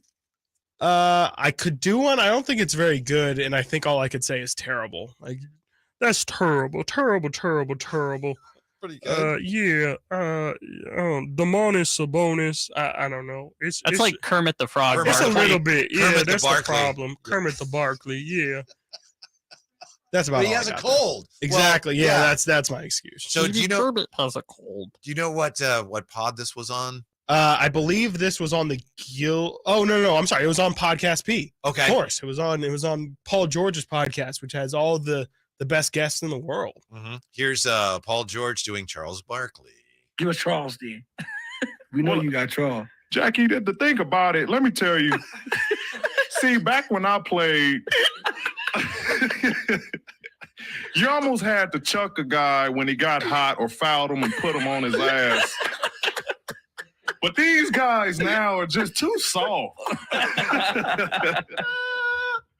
That's a good one. He's good at it. He's good at trying to get me cry. You know, it actually sounds even better when you're just hearing it, because I've seen it many times. Right. And I was a little, I don't know why. I was trying to be a little skeptical of it, but then when you hear it, it's like, man, that is good. It's really good. And part of the tough thing of doing impressions is you have to say something that sounds like something that person would say. And he nailed that part of it too. That is 100% that might have been cut from inside the NBA, an exact quote. And so I really appreciate a good impression. And that's really top notch. It's really that's Jay Farrow level perfection there from Paul George. Well done, Paul George. Yeah. Maybe he should work on his basketball instead of working on his impressions. Am I right? You know, we were talking about Charles Barkley this week because he had said on Bill Simmons' podcast, and I don't think you and I have talked about this yet, that he thought the Kings would finish ahead of the Warriors. And I don't know if you heard that. To me, anything that's great. It makes you feel warm and fuzzy if you're a Kings fan. To me, anything Charles Barkley says about the Warriors, anything, ignore it. He is always wrong about them. Yeah, I mean, wasn't he really like the originator of their jump shooting team, and you can't win if you take jump shots? Cannot win. 2014-15, they cannot win. Yeah, that has not aged well. has not aged well even a little bit. Yeah, I mean, so has he held a grudge for a couple of years for that? Like, not a grudge. He's not but kind well of like liked there. I know. They boo him usually during the finals of 2022. He was out there. Yeah, they were out there live at the arena, and I think he was kind of taking shots. And it's like, whoa. If you're talking about on NBA on TNT, he's kind of repented at this point. Like, he's able to laugh at how wrong he was. Okay, right. Yeah, I mean, yes, but he's still wrong. And also, to be honest, and I love watching him. That show's great. He's never very accurate in anything he says. Oh no, he's not there. I don't think any of them are there for their genius takes. I mean, they're all there for entertainment, and I think I love that show. Yeah, it's great. I just I mean, sometimes it would be nice to have some actual basketball analysis after some of those games, but they definitely fill their role about as well as you can. I mean, it's a Kenny makes show. Well, they all make an effort. Yeah, Charles. I don't know that Charles makes. I don't think Charles even watches the games. I think actually Shaq said that once. Like they were like, "Hey, what's it like? What do you guys do as the games are happening?" And he's like, "Kenny's always watching. Like Kenny actually watches the games. Ernie is as well, taking notes. Shaq will be, I think he said like DJing and just like on business calls and stuff, but like kind of half watching the game. He's like, Chuck is nowhere to be seen. I think he even talks about it. Charles Barkley says, "Yeah, I didn't even watch that game." Yeah, must be nice. I mean, like when they come back. Yeah. What'd you think of the game? He's like, "Oh, this is the first time I'm seeing these highlights, and these are what a great game from Domantas Sabonis." And yeah, I mean, like honestly, that's why they mess up the names 90% of the time. And their segment of who he play for it's funny, but it is also like, this is literally your guys' job to know these things, and they just have no idea. The best thing about that show, I was filling in somewhere for somebody and got to talk to Ernie Johnson. He said, "That's awesome. We're always prepared. The show is very prepared, but nothing is planned. So like we're prepared. We have lots of stuff ready for this or that." Right. But he said nothing is planned. So somebody says something, then someone's like, "Oh yeah, we got this and whatever." But they don't know what order it's going to happen in or how it's going to happen. But they're ready for anything, and that's why the show's so great. That's why it's great. Yeah, they don't even know what's going to happen, and it feels like that too. But there's no way I could operate like that. Like I would just, especially like if I were Ernie, I guess at this point he's used to it and he's done it. He's had so many ridiculous amount of reps at it. That's probably an exaggeration because I'm sure they have a rundown. I'm sure, they don't necessarily follow. Right, exactly. Which I'm sure their producers love. Right. Yeah. The Jets, the New York Jets, are talking about the Super Bowl. Good for them. Aaron Rodgers, to me, in a way, he's channeling his inner Phil Jackson. They had that, whatever you want to call it, with the Giants. Jihad Ward. Yes, yeah. And Jihad Ward was mad because they were laughing when they concussed one of the Giants. And now Aaron Rodgers says that, they're making stuff up over there. I think there's so much focus and attention on the Jets right now. To me, it looks like Aaron Rodgers is getting out in front of that. Like, I'll take it, guys. I'll take it. Yeah. Because I've been through all this. So all this focus, you don't worry about it. I've been through it before. So I don't know what else he's supposed to say when he says we're going to win a Super Bowl, but they're not going to win a Super Bowl. No, I mean, and a part of me kind of thinks Aaron knows that too. I wonder how much of this is just, trying to get them to a confident level and, getting them playoff experience first, putting you don't want to put the cart in front of the horse. Is that what the thing is? Like, you got to kind of be in the playoffs and have playoff success before you can't just, go straight from not making the playoffs for X amount of years to, oh my God, they just won the Super Bowl. I think Aaron kind of knows that, but it's instilling the fact that it's not like they should be talking Super Bowl, whether or not, Mike Brown did the same thing last year. Like, it's not a matter of if we make the playoffs, it's when we make the playoffs. So it doesn't seem like it's some great, huge thing that's incredibly distant. It's something that becomes a real thing that you think about every day. Give you 3 reasons. What do you think of these 3 reasons why the Jets will not win the Super Bowl or even go to the Super Bowl? One is a tough schedule. We were talking about the Niners schedule. The Jets start with Buffalo at Dallas, New England, Kansas City at Denver. That's that Denver game. Philadelphia Eagles. That's their first 6.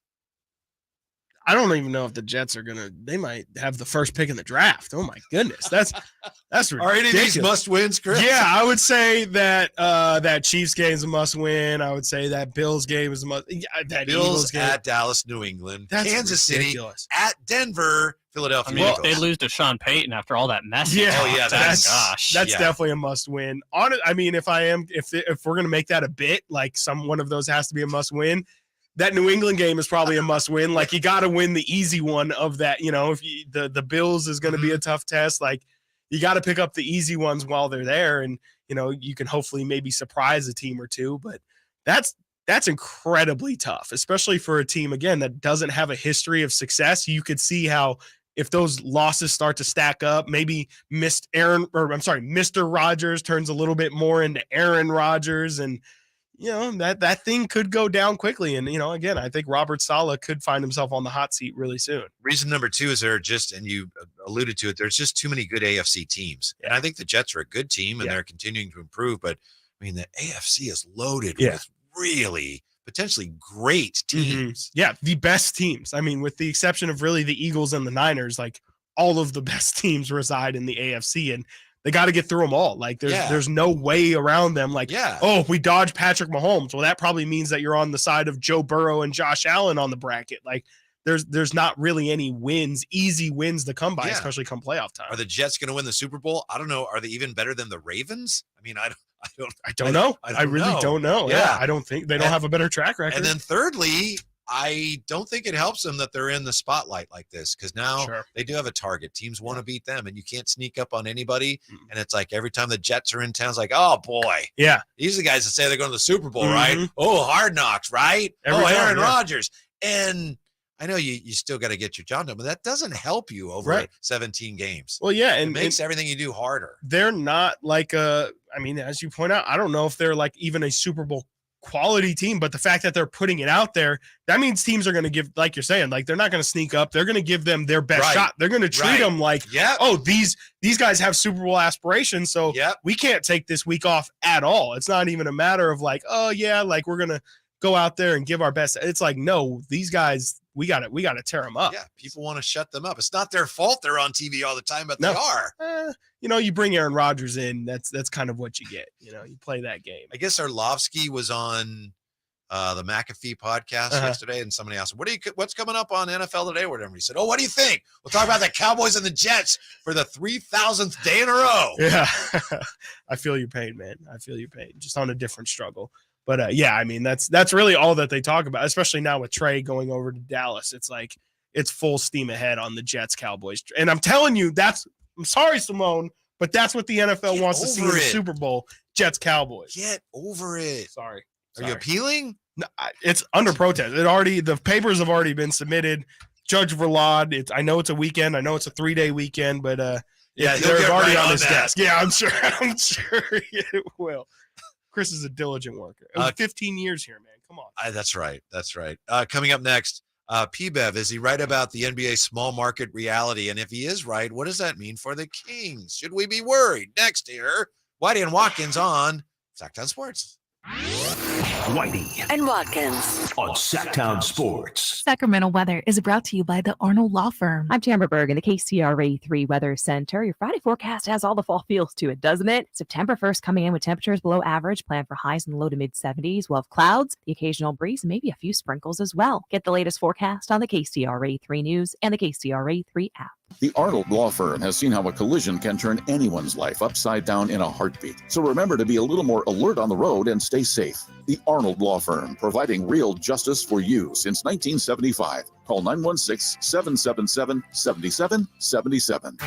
Hey, it's Carmichael Dave here for American Energy Heating and Air. It's the end of summer blowout on all their systems. Right now, $2,500 off full systems, as low as $34 a week. And now American Energy Heating and Air offering a free Wi-Fi smart thermostat of your choice on high efficiency units. Look, the uncomfortable becomes comfortable with American Energy Heating and Air. They've been around since 1981, making the greater Sacramento area proud. with an A+ rating with the Better Business Bureau. And as always, their goal is to exceed your expectations, exceed them of the heating and air industry, valuing the customer experience and making your home comfortable. It's that simple. Go to American Energy Heating and Air and get yourself a free Wi-Fi smart thermostat of your choice on high efficiency units. Call 916-520-9998 now. We're going abroad for the first time in years, to Spain. So we started using Babbel.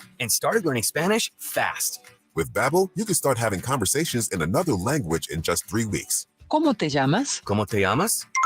When you learn a language, you want to actually use it. Babbel is designed with that goal in mind. In just 3 weeks, we're starting to have conversations in Spanish. Gracias, Babbel. Babbel, language for life. Now try Babbel for free at Babbel.com. That's Babbel.com. Get ready for a night with Cole Swindell.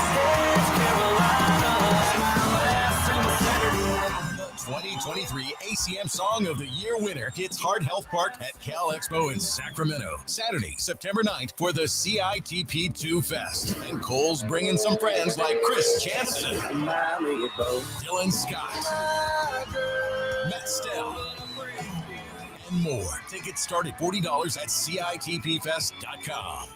Whether you're shopping for your favorite Honda online or in person, you'll see why Stockton Honda is the #1 Honda dealer in Northern California and why buying from Stockton Honda couldn't be smoother. Visit in person or online at StocktonHonda.com, where your favorite Honda is ready for you. Anytime, anywhere, it's all here. StocktonHonda.com. #1 claim based on 2022 total new and Honda certified pre-owned vehicle car sales from American Honda Motor Company's own loan report. Sactown Sports Headlines. Hey guys, it's Friday, and I'm not Christopher Laud, but it's time for your chill Sactown Sports headlines. Sasha Vezenkov, he's now a Sacramento King officially. Frankie Cardicelli talked about all the best sound bites, and that press conference recap is up now at SactownSports.com. Sacramento Kings general manager Monty McNair, he's pretty good. Won Executive of the Year. He talked to Carmichael Dave and Katie Christensen this morning. That full interview's up now. SactownSports.com. Sacktown Sports YouTube. All guests and callers join us from the Folsom Lake Honda hotline. Folsom Lake Honda, of course, your one-stop Honda shop. Those are your headlines. Now let's return to Whitey and Watkins. You ever watch Malcolm in the Middle? Remember Malcolm in the Middle? I remember the that? show. Remember he had a friend named Stevie? No. Who talked like this. Did he have asthma or something? He did have something. Oh, okay. Anyway, that's what... That's what my cool... kind of sounded like Kyle had been voice stabbed or sounded. something, and he was like Yeah. bleeding out. And his last words before... Yeah. Please help me. Malcolm. I've been stabbed. Yeah. I haven't thought about Rick, Stevie please in help. so long. That was a great callback. Wow. Stevie Kinarbin, I guess was the character. I never knew his last name. Stevie Kinarbin. Yeah. Thank you, Kyle. We appreciate it. Appreciate it, yes. Yeah.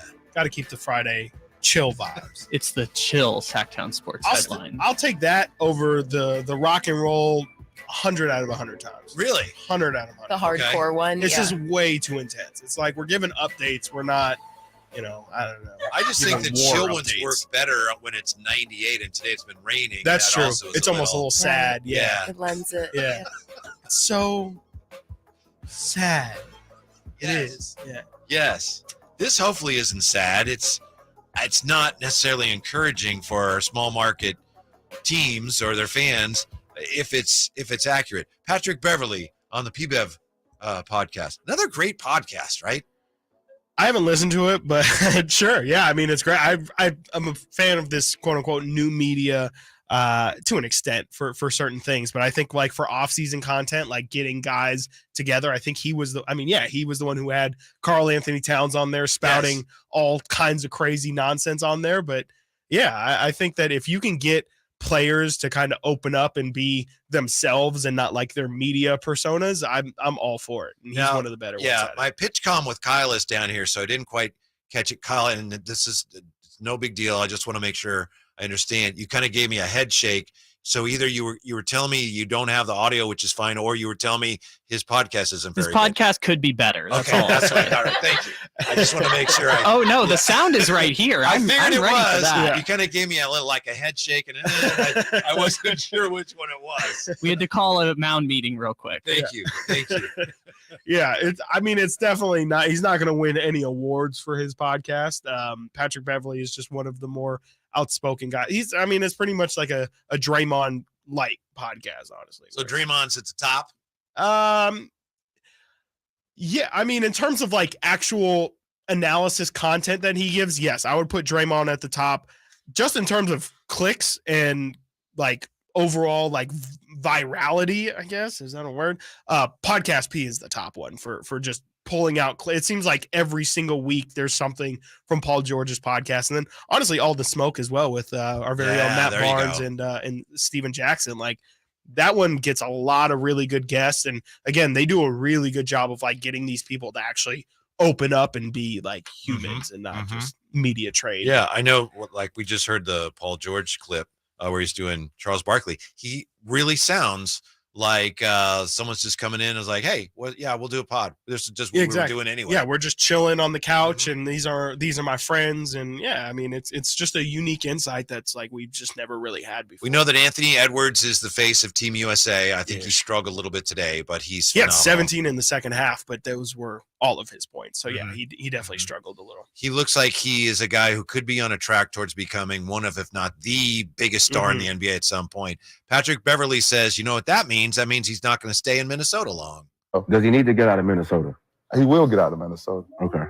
That's just what happens. Evolution. You feel me? Okay. And that's no disrespect to Minnesota. It's just, you feel me, with that personality, he can change the world with basketball. Where should he go? Not to put you on the spot, where should he go? I gotta go. Obviously, big market. It has to be big LA, market. New York. For him to get the most. And then again, I played in Minnesota. There's no diss on Minnesota. There's no diss on lower market teams. But he is the type of player that you need to see him. And there's no way Minnesota should have 9, 10 TV games right now. So all the work he's putting in right now, and then of course he's gonna put it in. But it looks different when you get to see it than like. Go through an app and get it, or I can't really get it the way I need to get it. It's different when you got 30 games on TV and you get to see that every night. That's gangsta. That's gangsta. Yeah. What do you make of that? First off, one of my biggest pet peeves is people who like, no offense, but then completely offend somebody just because you say like to say, oh, this ain't a shot at Minnesota, but y'all are you're not going to keep your He's just best. saying it's not a big market. He's right. Yeah, I guess it's just it was definitely a shot at Minnesota. They probably take it that way, but yeah, it's a fact, but it doesn't make it just because you say something that is factual doesn't mean that it's not offensive and it's not still a shot at them. So that's that, but that's whatever.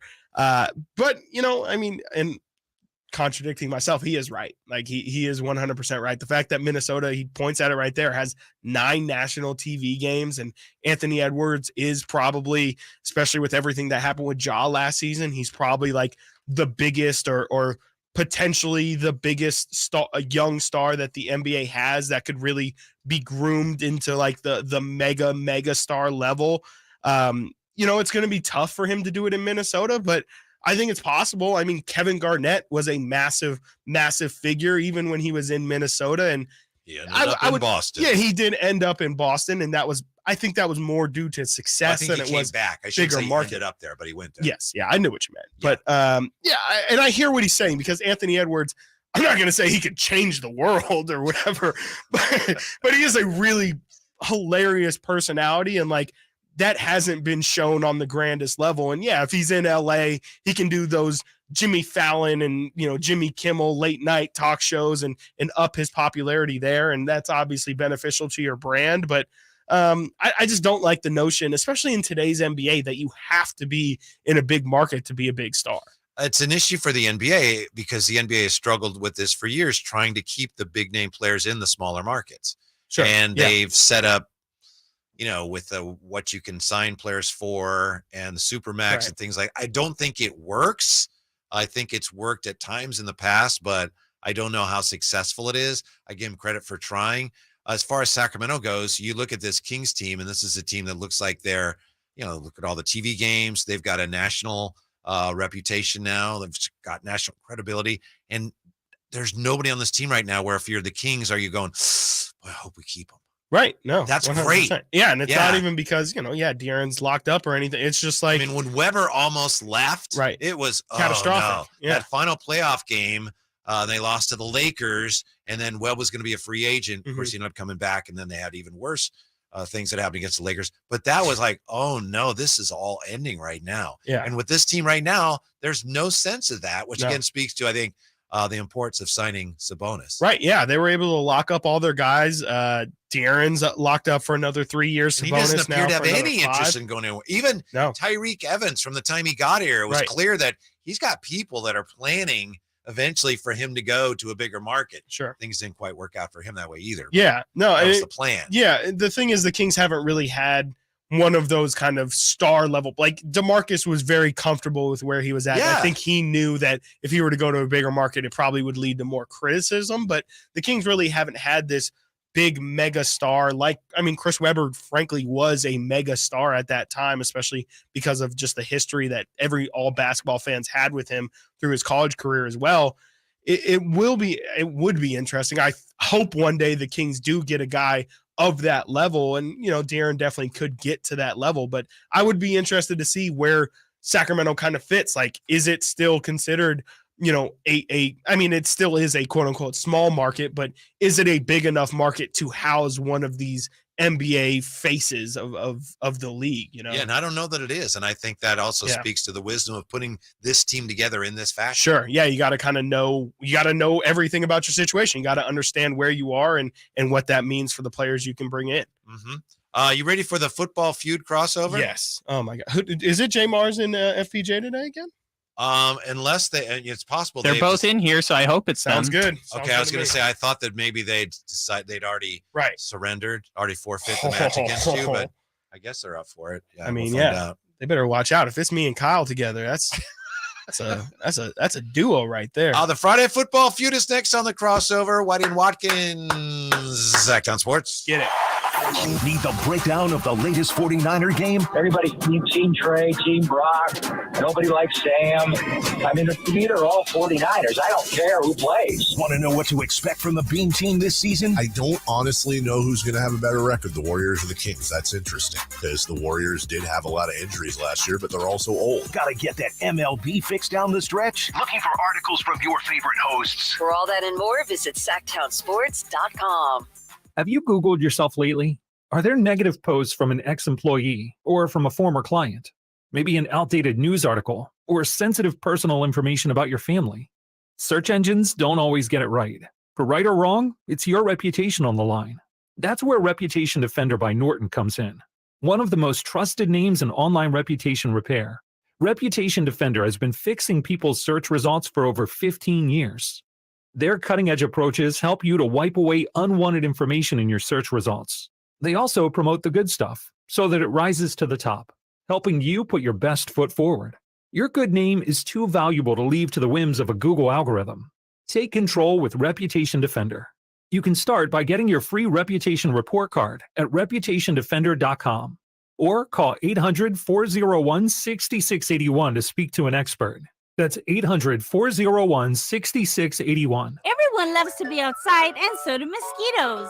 Protect yourself against mosquitoes and West Nile virus by following these simple tips. At least once a week, look around your yard and drain stagnant water from any containers where mosquitoes can breed. Remember to use an effective mosquito repellent, especially at dawn and dusk when mosquitoes are most active. Close all doors and be sure screens are in good working condition. At the Mosquito and Vector Control District, we're here to help. Visit us at FightTheBite.net. This is Kenny and Jerry from Bell Brothers, the no surprise guys. If you're thinking about replacing your heating and cooling system, now is the perfect time to take action. It's the end of summer, which means the AC season is winding down. we've still got a warehouse full of premium, high-efficiency AC systems. And we'd rather sell them at a discount than let them just sit there over the winter. That's why we're offering this first ever end of summer discount of up to $3,500 off qualifying AC and heat pump systems. No gimmicks, no games. Just a great price for buying now instead of later. If you got a quote elsewhere, we'd be happy to give you a second opinion. Call Bell Brothers for details and get up to $3,500 off any qualifying AC and heat pump system. Our number is 916-444-1234 or online at thenosurpriseguys.com. That's 916-444-1234 or thenosurpriseguys.com. The No Surprise Guys, Bell Brothers.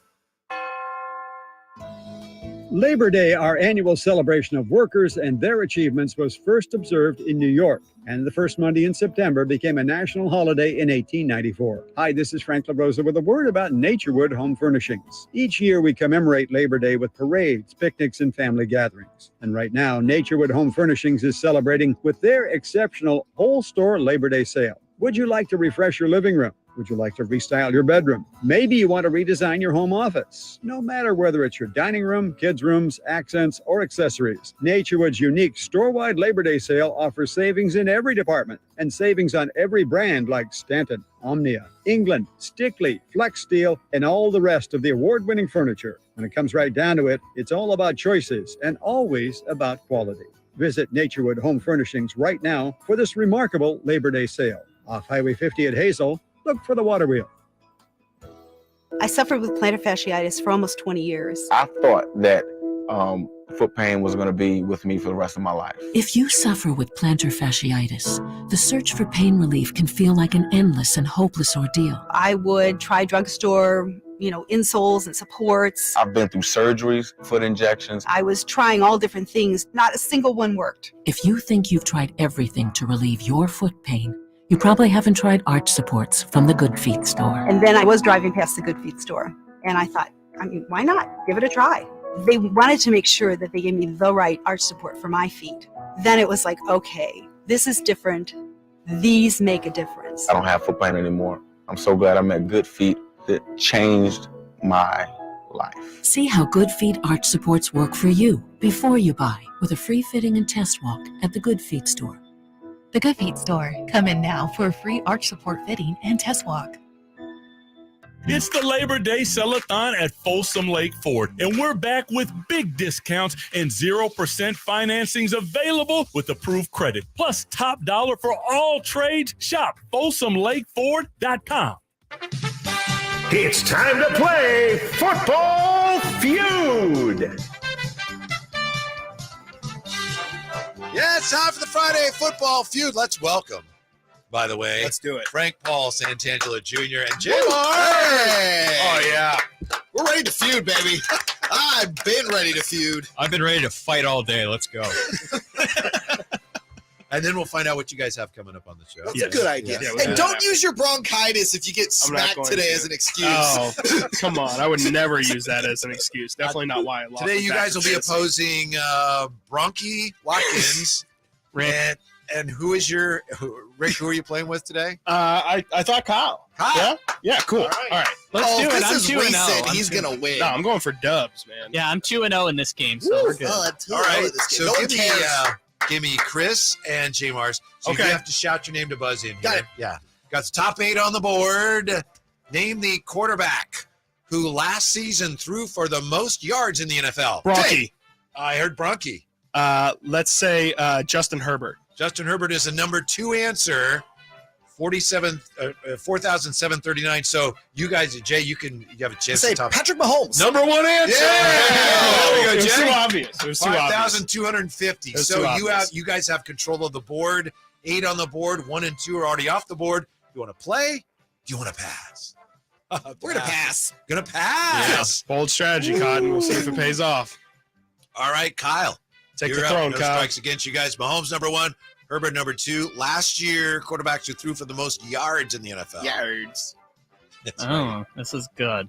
Let me get Jalen Hurts. Jalen Hurts, survey says that's number 10, and we're looking top 8, so let's strike 1 against you. Sorry. I'm sorry, Chris.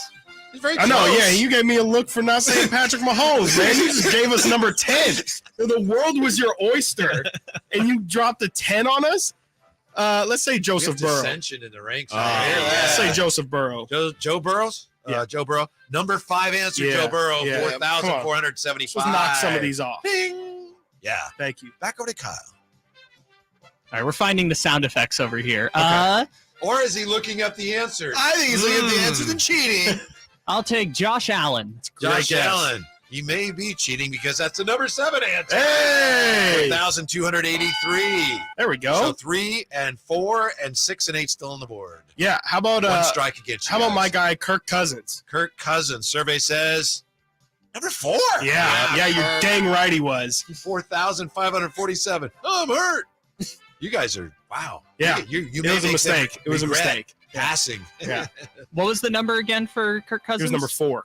Number 4 at 4,547. So you need 3, 6, and 8. I know one of them. I think I know one of them. Show me Geno Smith. Number 8 is Geno Smith. Wow. On the edges. 2 answers and 2 strikes left. Dun, dun, dun. All right. 4,282 yards for Geno. I feel really confident about this. I wanted to holster it for the last one and really make it suspenseful, but Jared Goff. You love him, don't you? I can't. Sure. Aren't you on the record to elite say quarterback that is Stop it. Jared That's Goff? not There it is. That's There not it me. is. Chris cut that. That would the elite be quarterback that is Jared Goff. number 6 is Jared Goff. how about that? 4,438 yards. There's only one more answer. I need to look at some logos Talk here if this that's out. okay. What?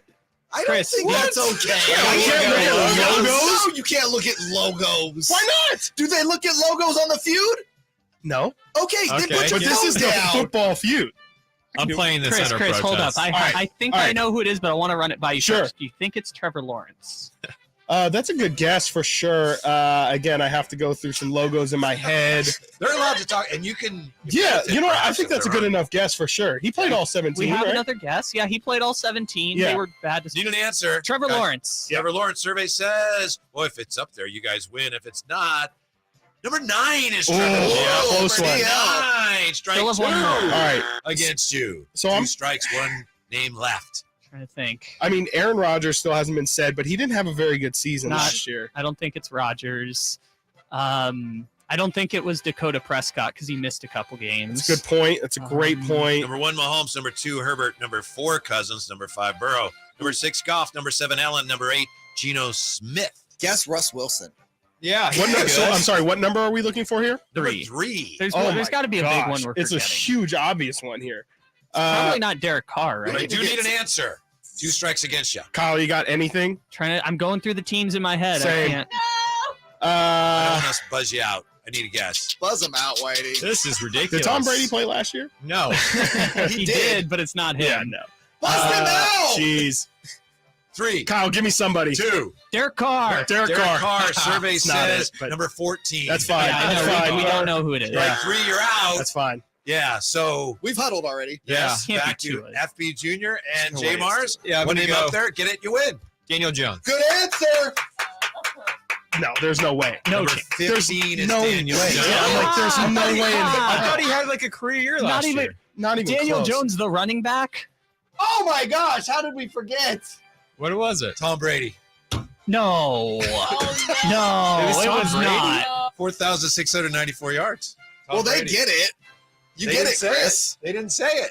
Oh, so nobody gets it. We still get it. No, we still We still win. get it, That's how but the game man, works. I swear. I was like, we come still on, man. win. Wow, Put some nobody respect on that old man's name. I'm Wait a just minute. surprised. I didn't realize. Yeah, man. I mean, he's still putting them up.